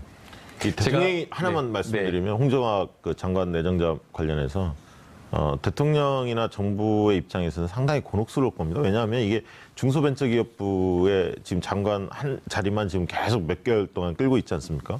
뭔가 마무리를 매듭을 제하는데 지금 홍종학 내정자의 이 의혹 제기들이 몇 가지가 쏟아지죠. 네. 특히 이제 과거에 굉장히 개혁적인 목소리를 많이 냈던 시민사회 때나 의원 시절에 그런 목소리가 있기 때문에 약간 표리부동한 거 아니냐 이런 일각의 지적도 있고요. 그렇지만 그럼에도 불구하고 대통령 입장에서는 이걸 임명 강행을 하지 않을 수 없는 그런 어떤 환경 또한 있는 것 같습니다. 네. 그러다 보니까 만약에 결정했을 때 아까 있던 국민 여론이 어떨지 그건 좀 지켜봐야 할 것 같습니다. 네, 제가 너무 문재인 대통령 지지도만 가지고 이야기를 했는데요.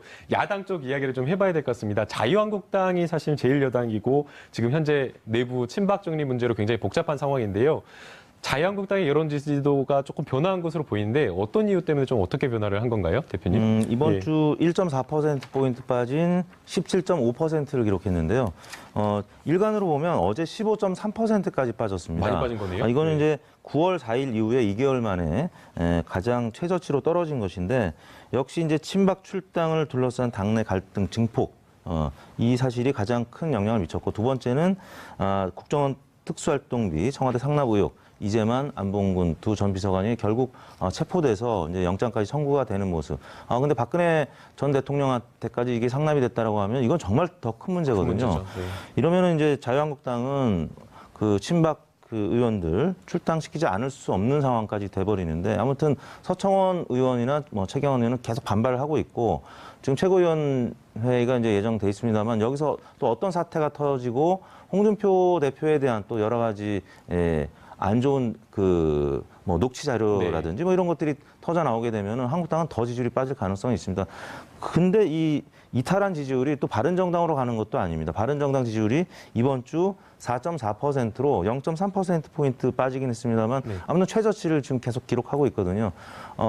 김무성 대표 등 지금 탈당파들이 조만간 탈당을 해서 원내 교섭단체가 깨질 가능성이 지금 높아 보이기 때문에 바른정당 지지율도 빠지고 있고요. 그러다 보니까 오히려 이제 국민의당이라든지 또 민주당 지지율이 오르고 있고 또 나머지는 그냥 무당파층으로 간단 말이에요. 그래서 보수가 굉장히 큰 위기에 지금 봉착해 있는 상황이라고 할 수 있겠습니다. 지금 위기 상황이어서 지금 홍준표 대표와 서청원 의원이 싸움을 잠깐 중단한 것일까요? 서로 뭐 약점이 있는 거 아닙니까? 네. 그러다 보니까 이게 불거졌을 때 예. 서로 다 치명상을 입을 가능성이 있기 때문에 좀 확전은 자제하고 있지만 그러나 이건 일순간 지금 봉합이고요. 내일부터 당장 이제 또 불거질 수밖에 없죠. 왜냐하면 내일 박근혜 대통령 출당 문제를 결정을 해야 하기 때문에 네. 어쨌든 홍준표 대표의 입장에서는 밀어붙일 겁니다. 왜냐하면 만약에 거기에서 자기 관철을 해내지 못한다면 식물 대표로 전락하는 거고 본인의 정치적 미래도 끝난다 이렇게 보기 때문에 강행하리라 보고 그렇지만 이제 재선 그룹이나 이런 어떤 친박 의원들의 반발이 만만치 않아서 상당 기간 이제 내용 사태로 빠질 가능성이 있죠. 그렇게 되다 보면 지금 사실 그 리얼미터도 조사하는 것들은 정치 고관여층들이 상대적으로 응답을 많이 하는 ARS를 중심으로 전화 면접이 결합된 방식이기 때문에 네. 그 예를 들면 정치 고관여층이 상당히 있는 보수층의 응답이 좀 많이 잡히는 경향이 있는데 상대적으로 이제 저관여층들이 응답을 많이 하는 전화조사 같은 경우는 자유한국당 지지도가 10% 초반대에 머물고 있거든요. 근데 만약에 이게 내용 사태가 심각해지면 한 자릿수로 다시 추락할 수도 있는 겁니다. 그리고 박근혜 대통령 또 출당하면 좋다고 환영하는 분들이 있지만 그렇다고 그분들이 자유한국당 지지자로 옮겨갈 가능성은 별로 없고 친박 성향이 강한 지지층 일부는 또 빠져나갈 가능성이 있거든요. 플러스는 없고 마이너스만 있을 수는 있습니다. 어떤 결정을 하더라도 네, 그렇습니다. 왜냐하면 마이너스다. 예. 그 자체가 완결점이 아니라 그거로부터 시작해서 당은 어떻게 혁신하느냐에 따라서 지지율이 올라가는 거지 그 자체 하나의 이벤트에 성공했다 해서 외부에서 관망했던 사람들이 한국당을 지지하느냐 단기간에 그럴 가능성은 그렇게 많지 않아 보인다. 저는 그렇게 봅니다. 거기서 또 하나 궁금한 점이요, 대표님. 아까 대표님께서 말씀해 주신 대로 자유한국당 지지율이 빠졌다라고 했는데 이게 바른정당으로 가지 않았어요?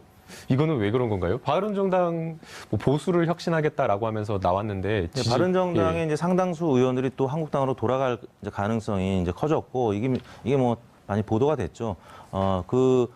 최전방에는 아무튼 김무성 대표를 위시해서 많은 의원들이 있는데 많은 유권자들이 김무성 대표라든지 또 김무성 대표랑 이제 뜻을 같이 하는 의원들이 바른정당 의원인지 자유한국당 의원인지 지금은 사실 구분하기가 좀 어려울 겁니다. 그만큼 개혁적인 색채가 많이 옅어졌고 바른정당에서는 유승민 그 의원을 제외하고는 사실 어느 분이 또 개혁적인 보수의 색채를 갖고 있는지 많은 유권자들은 이제는 많이 잊었단 말이죠. 뭐 그런 차원에서 바른정당으로도 지지율이 지금 이동하지 못하고 있고 무당파층으로 이제 가고 있는데 보수가 지금 조금 살아나듯하다가 지금 다시 어떻게 보면 괴멸 직전까지 지금 가고 있거든요. 네. 이게 이제 그 국정원 뭐 댓글 또 이런 그 특수활동비 문제 이런 부분이 나오고 박근혜 전 대통령 계속 그 수입고 재판받는 모습이 계속 이어지고 있고 이러다 보니까 보수층이 사실은 여론조사에 응답할 의욕조차도 못 느끼는 뭐 그런 상황이라고 할 수 있겠는데요. 뭐 그런 과정에서 민주당의 지지율은 계속 강세를 나타내고 있고 개혁 드라이브는 걸리고 있고 그래서 지금 뭐 보수 중도 또 진보 이념층을 보면은 보수층이 굉장히 많이 위축돼 있습니다. 보수라고 응답을 하는 사람들이 과거에 비해서 많이 줄어 있는 모습을 보면은 결국에는 이제 지방선거를 두고 일단은 한번 합쳐보자라는 네. 이제 그런 취지에서 지금 이루어지고 있는데 단기적으로는 지지율이 상승하기는커녕 오히려 지금 하락하는 모습을 나타내고 있어서 지금 굉장히 어려운 상황이라고 할 수 있겠습니다. 어려운 상황인 것 같은데 국민의당도 한번 짚어봐야 될 것 같은데요. 국민의당은 최저치를 기록했다가 약간씩 상승하는 듯한 그런 지지율을 보이는 것 같은데 어떻게 국민의당 지지율은 좀 해석을 해야 지금 될까요? 보니까 네. 저기 5.9에서 6.6으로 그럼 많이 0.7%포인트 정도 올랐는데 많이 오른 거죠? 많이 올랐다고 보기는 어렵습니다. 사실 그런가요? 오차범위라는 게 있기 때문에. 그래도 여론조사. 희망은 있는 거 아닌가요? 글쎄요. 네. 저는 뭐 국민의당 문제는 어쨌든 당에서 좀 시끌시끌했던 것들이 좀 봉합된 측면이 있습니다. 조용해졌죠. 네. 거기도 국민의당과 바른정당 연대 통합 문제 가지고 상당히 불거졌다가 최근에 좀 잠잠해지니까 약간 좀 지지율이 상승한 것 같고요. 아까 이제 바른정당 얘기를 하나 짧게 더 드리면 네. 의원수가 얼마 안 되기 때문에 똘똘 뭉쳐서 당을 혁신하면서 사실은 자유한국당과 어떻게 다른지, 국민의당과 어떻게 다른지에 대한 차별화를 명확히 하고 포지셔닝을 잘 정했어야 합니다. 새 정부 들어온 이후로. 그러나 많은 어떤 정책 의결이라든가 입장 표명을 할 때 자유한국당은 별로 차별성도 없었고 당내는 늘 시끄럽고 사분오열돼 있기 때문에 국민들이 유승민 의원을 좀 좋아하는 분들도 상당히 많지만 흔쾌하게 바른정당 지지를 할 수 없는 그런 어떤 국면을 내몰렸다고 보거든요. 그렇기 때문에 상당 기간 바른정당이 지지율을 끌어올리는 데는 어려울 거다. 그렇게 보고 있습니다. 대표님께 짧게 이 질문 하나 드리고 싶은데요. 지금 현재 이 사당의 지지율이 그대로 뭐 지방선거까지 갈까요? 한 20초, 30초 정도로 짧게 말씀해 주실 것 같습니다. 지금 네. 뭐 특히 보수 진영이라고 할 수 있는 한국당, 바른정당 지지율이 뭐 급격하게 오를 가능성은 커 보이진 않고요. 네. 또 국민의당이 그걸 수혜를 해야 되는데 국민의당도 여의치 않은 상황이기 때문에 지방선거를 이제 다가갈수록 뭐 지지율이 좀 줄어들긴 하겠습니다만 연말까지는 적어도 뭐 이 상태가 계속 유지가 되지 않을까. 근데 지방선거가 임박하면 또 보역보도가 확실해지기 때문에 지지율이 또 좁혀질 가능성은 충분히 있다고 봅니다. 네, 알겠습니다. 현명한 시민을 위한 고품격 토크쇼 정봉주의 품격시대 오늘 순서는 여기까지입니다. 저는 다음 주 준비된 패널로 또 찾아뵙겠습니다. 정말 감사합니다.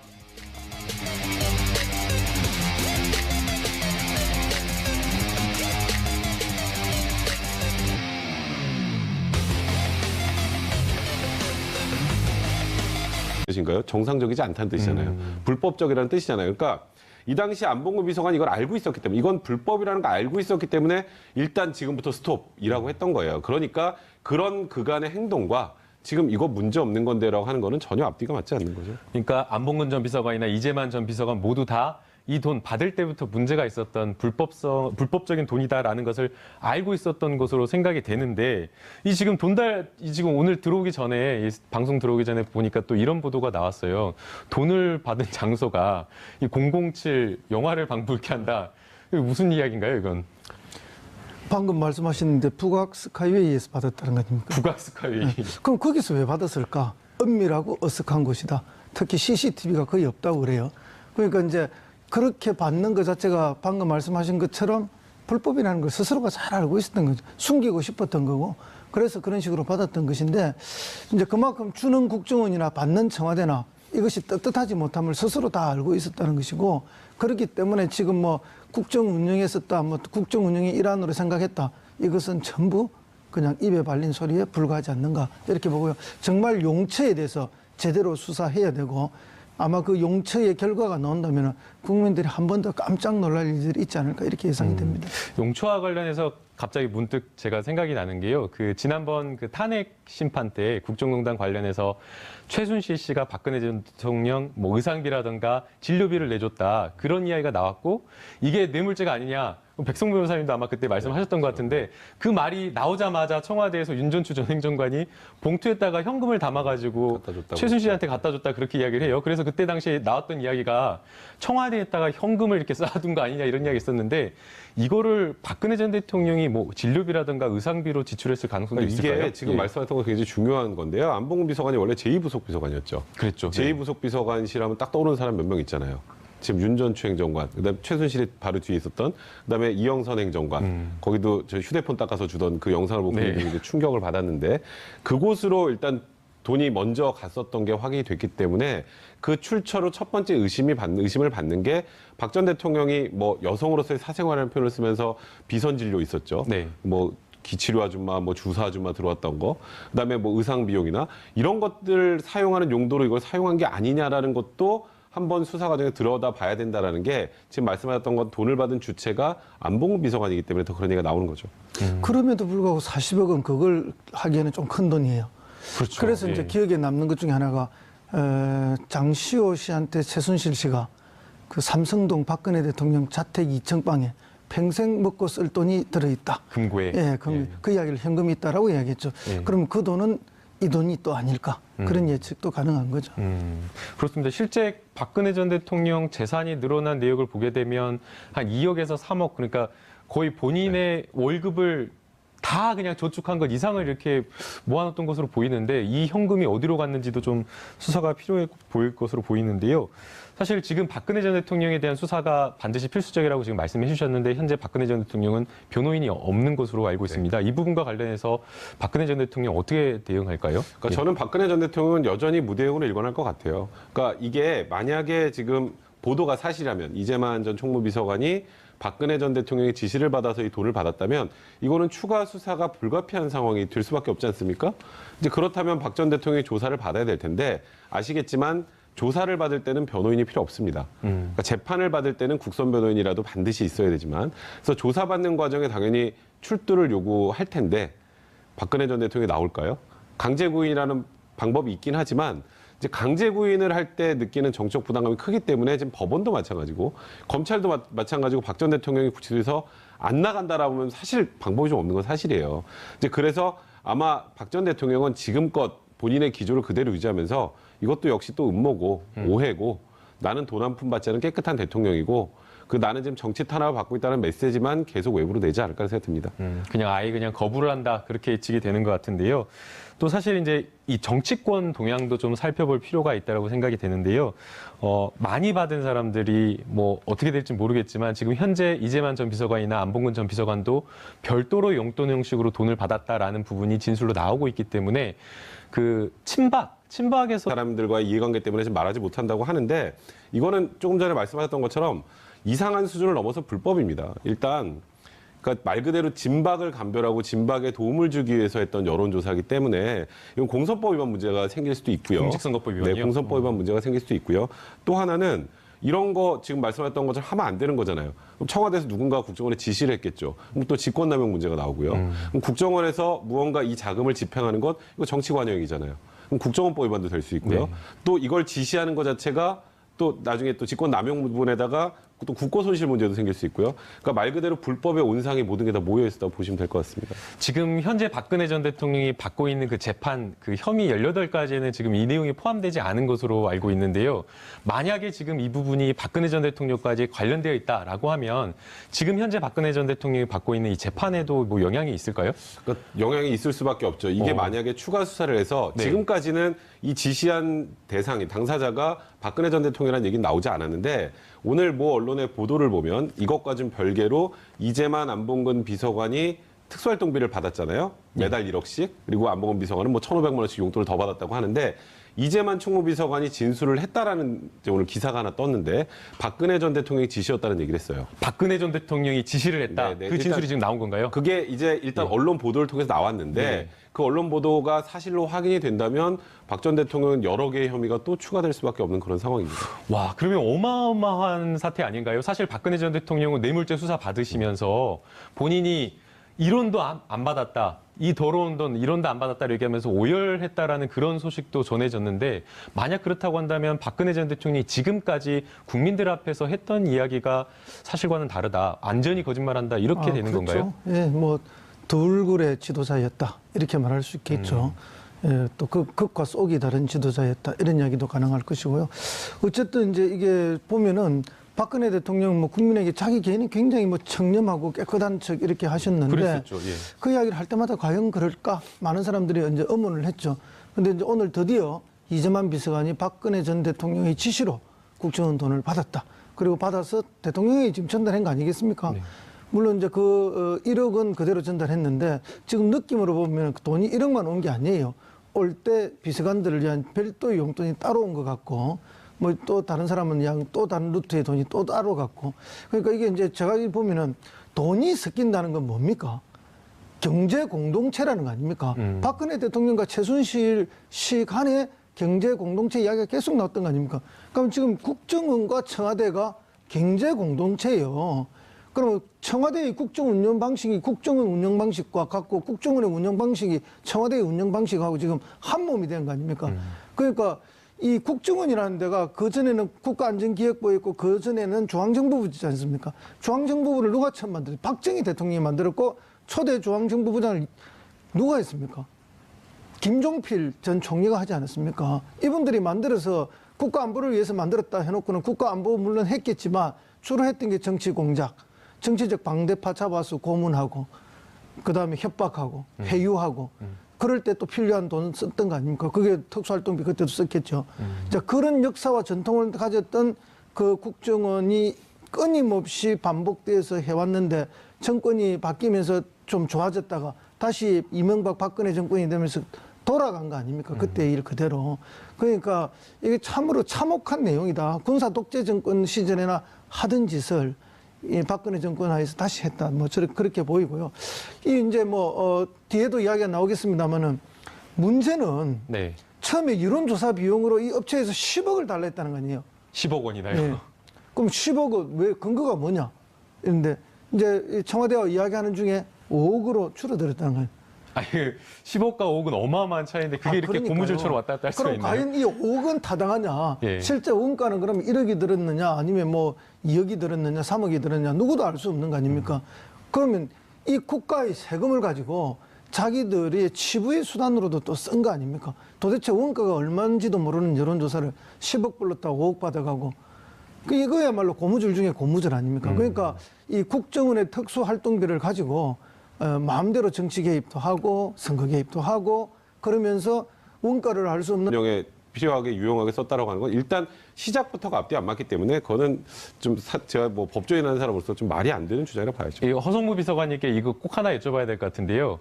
정우택 그 자유한국당의 원내대표가 과거에도 국정원에서 관행처럼 그래왔다. 그러면서 전 정권도 있어왔던 문제를 왜 이것을 마치 이제 중대 범죄인 것처럼 이야기를 하느냐 이런 이야기 하는데 허성무 비서관이 청와대에 계실 때 이런 일 있었나요? 제가 알기로는 뭐 전혀 없었던 걸 알고요. 전 정권들 중에서 그랬던 정권들까지가 있습니다. 이제 김영삼 정부까지 국정원 돈이 청와대로 왔던 건 사실인 것 같고요. 많은 분들이 그런 이야기들을 하고 있습니다. 그래서 이제 그 중에서도 가장 핵심적으로 드러났던 게 김영삼 정부 때 총선이 있었는데 그때 이제 신한국당의 사무총장이었던 감상재 사무총장이 선거 자금으로 그 자기 당의 후보들에게 5억, 10억, 뭐 8억, 10억, 25억씩 이렇게 돈을 자기가 임의적으로 등급을 막 해서 돈을 막 나눠줬습니다. 그게 한 1,200억 가까이 와, 큰 돈이었습니다. 예. 그럼 이 돈에 이제 나중에 출처가 어디냐가 이제 나오게 됐죠. 그랬더만 초기에는 뭐 김영삼 대통령의 대선 잔금이 아니냐, 대선하고 쓰고 남은 돈 또는 또 당선 축하금 이런 거 아니었겠느냐 이런 주장도 있었는데 결국 국정원 계좌에서 그 돈이 나온 것으로 그렇게 알려졌습니다. 국정원 계좌에서 나왔다면은 그게 진짜 국정원 돈인지 아닌지 계좌에 다른 돈이 들어왔다가 나간 건지는 알 수가 없지만 우리 상식적으로 국정원 돈이라 본다면은 특수활동비가 아니었겠느냐 이런 짐작을 하는 거죠. 그때 이제 국정원 돈이 막 이렇게 청와대로 갔다가 당으로 갔다가 이렇게 하는구나 하는 게 세간에 공식적으로 알려지게 됐던 것이죠.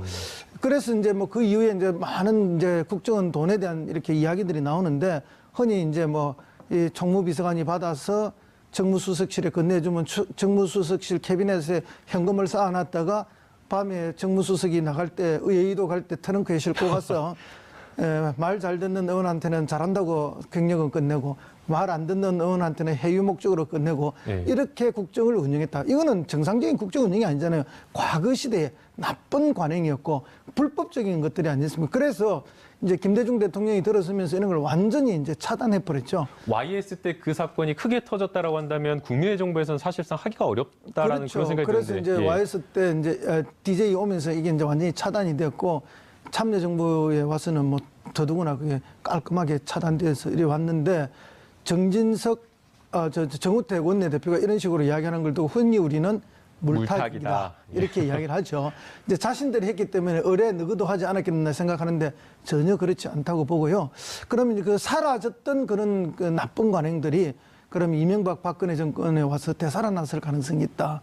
그러니까 이게 이제 제가 아까 뭐 군사 독재 정권에나 있을 듯한 그런 공작들이고 그런 비용으로 쓰인 것이 아닌가 하는 게 이 사람들은 그런 거에 대한 감각이 그런 수준이에요. 그러니까 이런 짓을 아무런 도덕적 그거 없이 쓰는 거고 국정 운영이라 생각해서 불법인 줄 몰랐다는 소리를 함부로 내뱉게 도대체 무슨 국정 운영을 어떻게 하길래 이런 돈이 필요하는 거죠. 그래서 이 부분에 대해서는 정말 시시비비를 제대로 가지고 특히 이제 방금 변호사님 말씀처럼 그러면 과연 어디에 쓰였느냐. 이거 정말 중요합니다. 아마도 이것을 뭐 박근혜 전 대통령이 그럼 받아가지고 이재만 비서관 이야기처럼 뭐 최순실 씨를 줬다든지 아니면 또 다른 누구한테 줬다면 그 극소수의 사람이라면 또 문제가 달라지는데 뭐 예를 들어서 다시 정무수석실로 내려가서 정무수석이 들고 가서 썼다든지 또 정치인한테 흘러갔다면 이 지금 서울의 여의도에 잠 못 이루는 밤들이 많을 겁니다. 근데 지금 말씀하셨던 것처럼 거기까지 퍼져나가기엔 현재 드러난 금액이 너무 작아요. 물론 네. 40억이라는 돈이 굉장히 큰 돈이긴 하지만 정치 자금으로 사용되기에는 사실 그렇게 큰 돈은 아니죠. 그렇죠. 선거 한번 치르면 그래서 몇 지금 억씩 들어가니. 이 금액이 40억에서 그치는지 아니면 파본이 훨씬 많이 나오는지 파봐서 더 많이 나온다면 그러면 지금 말씀하셨던 것처럼 그런 방향으로 흐를 가능성도 많고요. 그리고 아까 국정운영 차원의 집행이다. 그래서 이건 문제가 없다는 취지의 주장 말씀하셨는데 그냥 단적으로 이렇게 말씀드릴게요. 그러면 왜 은밀하게 차에서 007 가방으로 받습니까? 이 돈을. 그게 아무 문제가 없는 돈이면 또 두 번째로 이 2016년 7월로 한번 살짝 돌아가 보면요.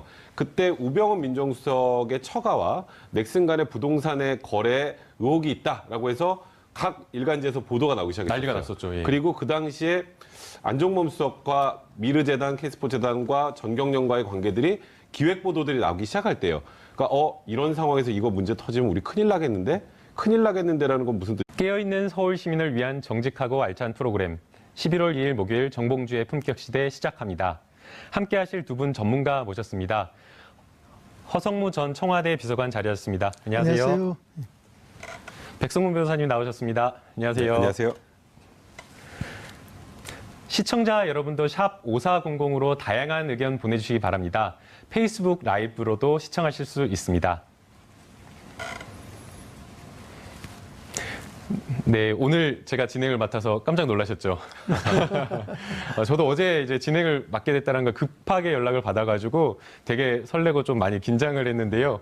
오늘 재미있는 여러 가지 유익한 그 토론 될 수 있도록 많이 도와주십시오. 네, 어제에 이어서 오늘 또 국정원의 특수활동비가 계속해서 논란이 되고 있습니다. 사실 어디에 이 돈이 쓰였는가라는 부분에 대해서 많은 궁금증을 가지고 있었는데요. 이 부분에 대해서 한 가지 지금 확인이 된 부분이 나온 것 같습니다. 지금 4.13 총선을 앞두고 청와대가 이 돈으로 국정원 여론조사를 했다라고 지금 이야기를 하고 있는데 일반적으로 청와대에서 이런 여론조사 할 수 있는 건가요, 비서관님? 이런 여론조사는 안 합니다. 근데 이제 청와대가 여론조사는 하죠. 주로 이제 대통령에 대한 국정 지지라든지 뭐 민심의 현황 또 어떤 특정 정책에 대해서 어떤 그 민심의 반응이었든지 이런 걸 살펴보기 위한 그야말로 국정과 관련돼서는 여론조사를 합니다. 여론조사 할 때는 뭐 어떤 특정 업체에 몰아주지는 않고요. 몇 개 업체에 이렇게 균등하게 나눠서 그렇게 여론조사를 하고 하는데 그래서 뭐 청와대는 여론에 민감할 수밖에 없기 때문에 그런 여론조사를 담당하는 것을 뭐 정무수석실이나 이런 데서 하기도 하고 또 어떤 정권에서는 여론조사 비서관을 따로 둬서 여론조사를 했던 적도 있습니다. 여론조사를 하지만 이렇게 이제 특정 정당의 특정 정파의 뭐 정치적 그 이해관계를 위해서 여론조사를 한다. 이건 있을 수가 없는 일이죠.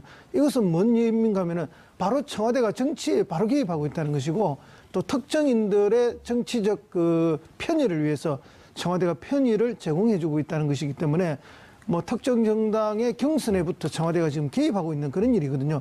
이거는 뭐 있을 수 없는 정치 개입이고 국정농단이다 이렇게 보입니다.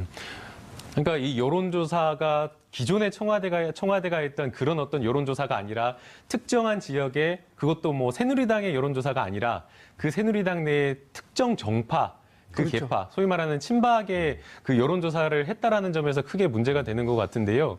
지금 뭐 정확한 내용을 다 볼 수는 없지만은 이 여론조사를 반복적으로 했다는 거 아닙니까? 한 지역에. 그렇게 하면서 특정 후보가 인지도가 높아지고 더 유리해지는 방향으로 유도해 나가는 그런 방식의 여론조사를 지금 반복적으로 해서 그 후보가 공천을 받을 수 있도록 또 공천을 받아 유리해질 수 있도록 이런 구도로 했다니까 이건 정말 듣도 보도 못한 정치 개입이고 뭐 그것도 이제 돈을 청와대에서 지불을 하지 않은 거 아닙니까? 왜냐하면 청와대에서 지불하지 않은 것은 왜 이럴까? 청와대도 청와대 비용으로 이걸 지불하면 불법일 거구나 하는 걸 이미 알았다는 것이죠. 그러니까 이제 돈을 지불 못하고 있으니까 이 업체 쪽에서 끊임없이 돈을 빨리 지불해라는 압박을 가했고 돈을 지불하기 위해서 이제 방법을 찾다가 국정원의 특수활동비로 지불했다는 거 아닙니까? 그럼 이제 국정원의 특수활동비로 지불했다는 것 자체도 불법이고 이런 여론조사를 했다는 것 자체도 정치 개입이며 불법이고 그러니까 한마디로 청와대가 불법의 온상이었고 근거지였다 이런 느낌이 듭니다. 백성문 변호사님, 근데 이 돈이 지급되는 과정도 네. 이상한 방법으로 전달되었고 또 시기도 늦어졌다라고 하는데 그 과정에서 문제점은 또 없었나요? 그러니까 이게 네. 지금 문제가 된 건 아까 조금 전에 이 과정 전반적으로 문제가 있다는 얘기는 말씀을 해주신 것 같고요.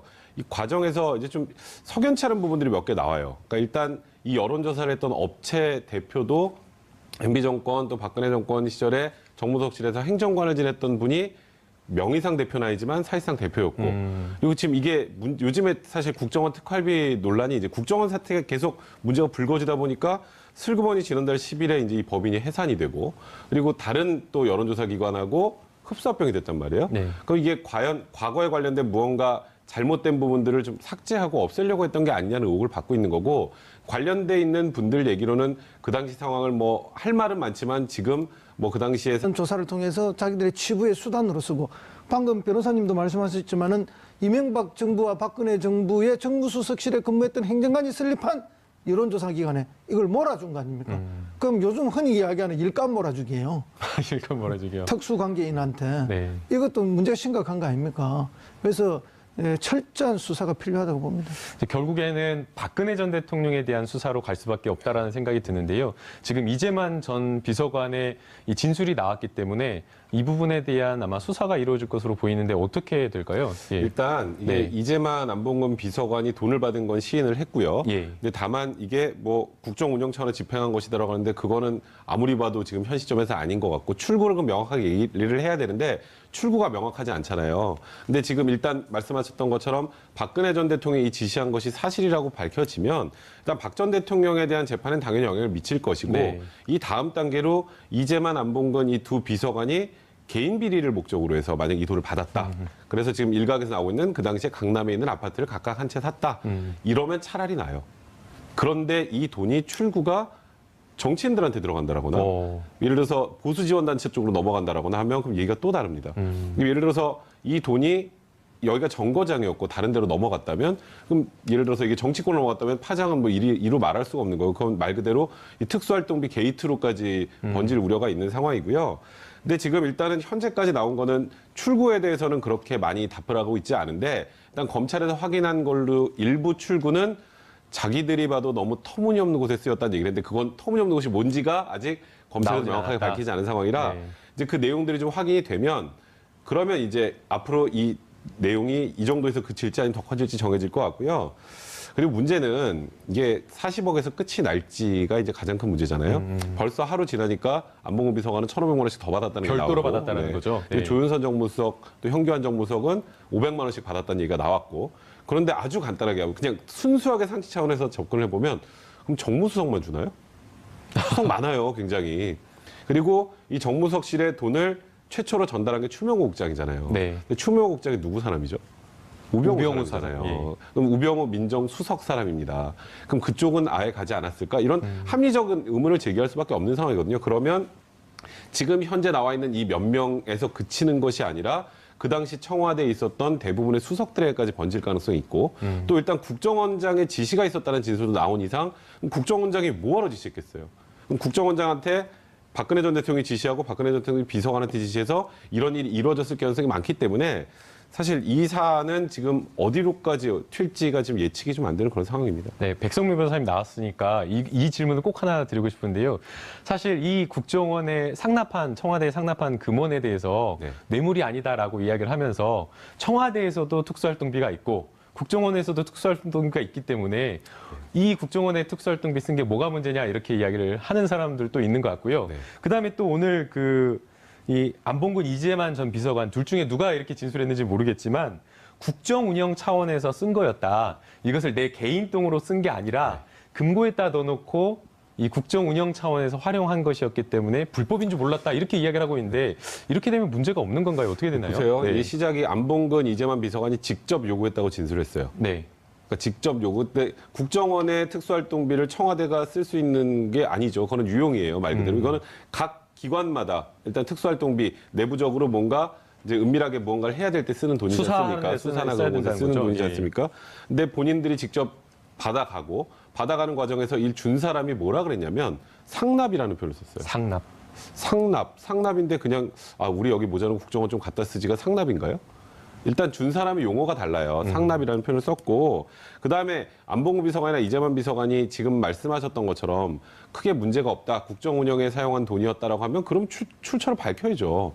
그 출처를 이 돈이 어디 쓰였어요. 이거 보세요. 그럼 이거 국정 운영에 쓰였는데 청와대 특수활동비가 그 청와대 직원들한테 월급 플러스 알파로 많이 왔던 그런 관행들이 좀 있었던 건 사실이지 않습니까?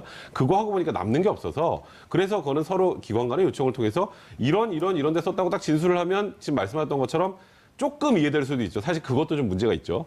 그런데 그게 아니라 지금 어디에 사용했는지 본인들은 말을 하지 않고 있는데 말을 하고 있지 않으면서 이거는 국정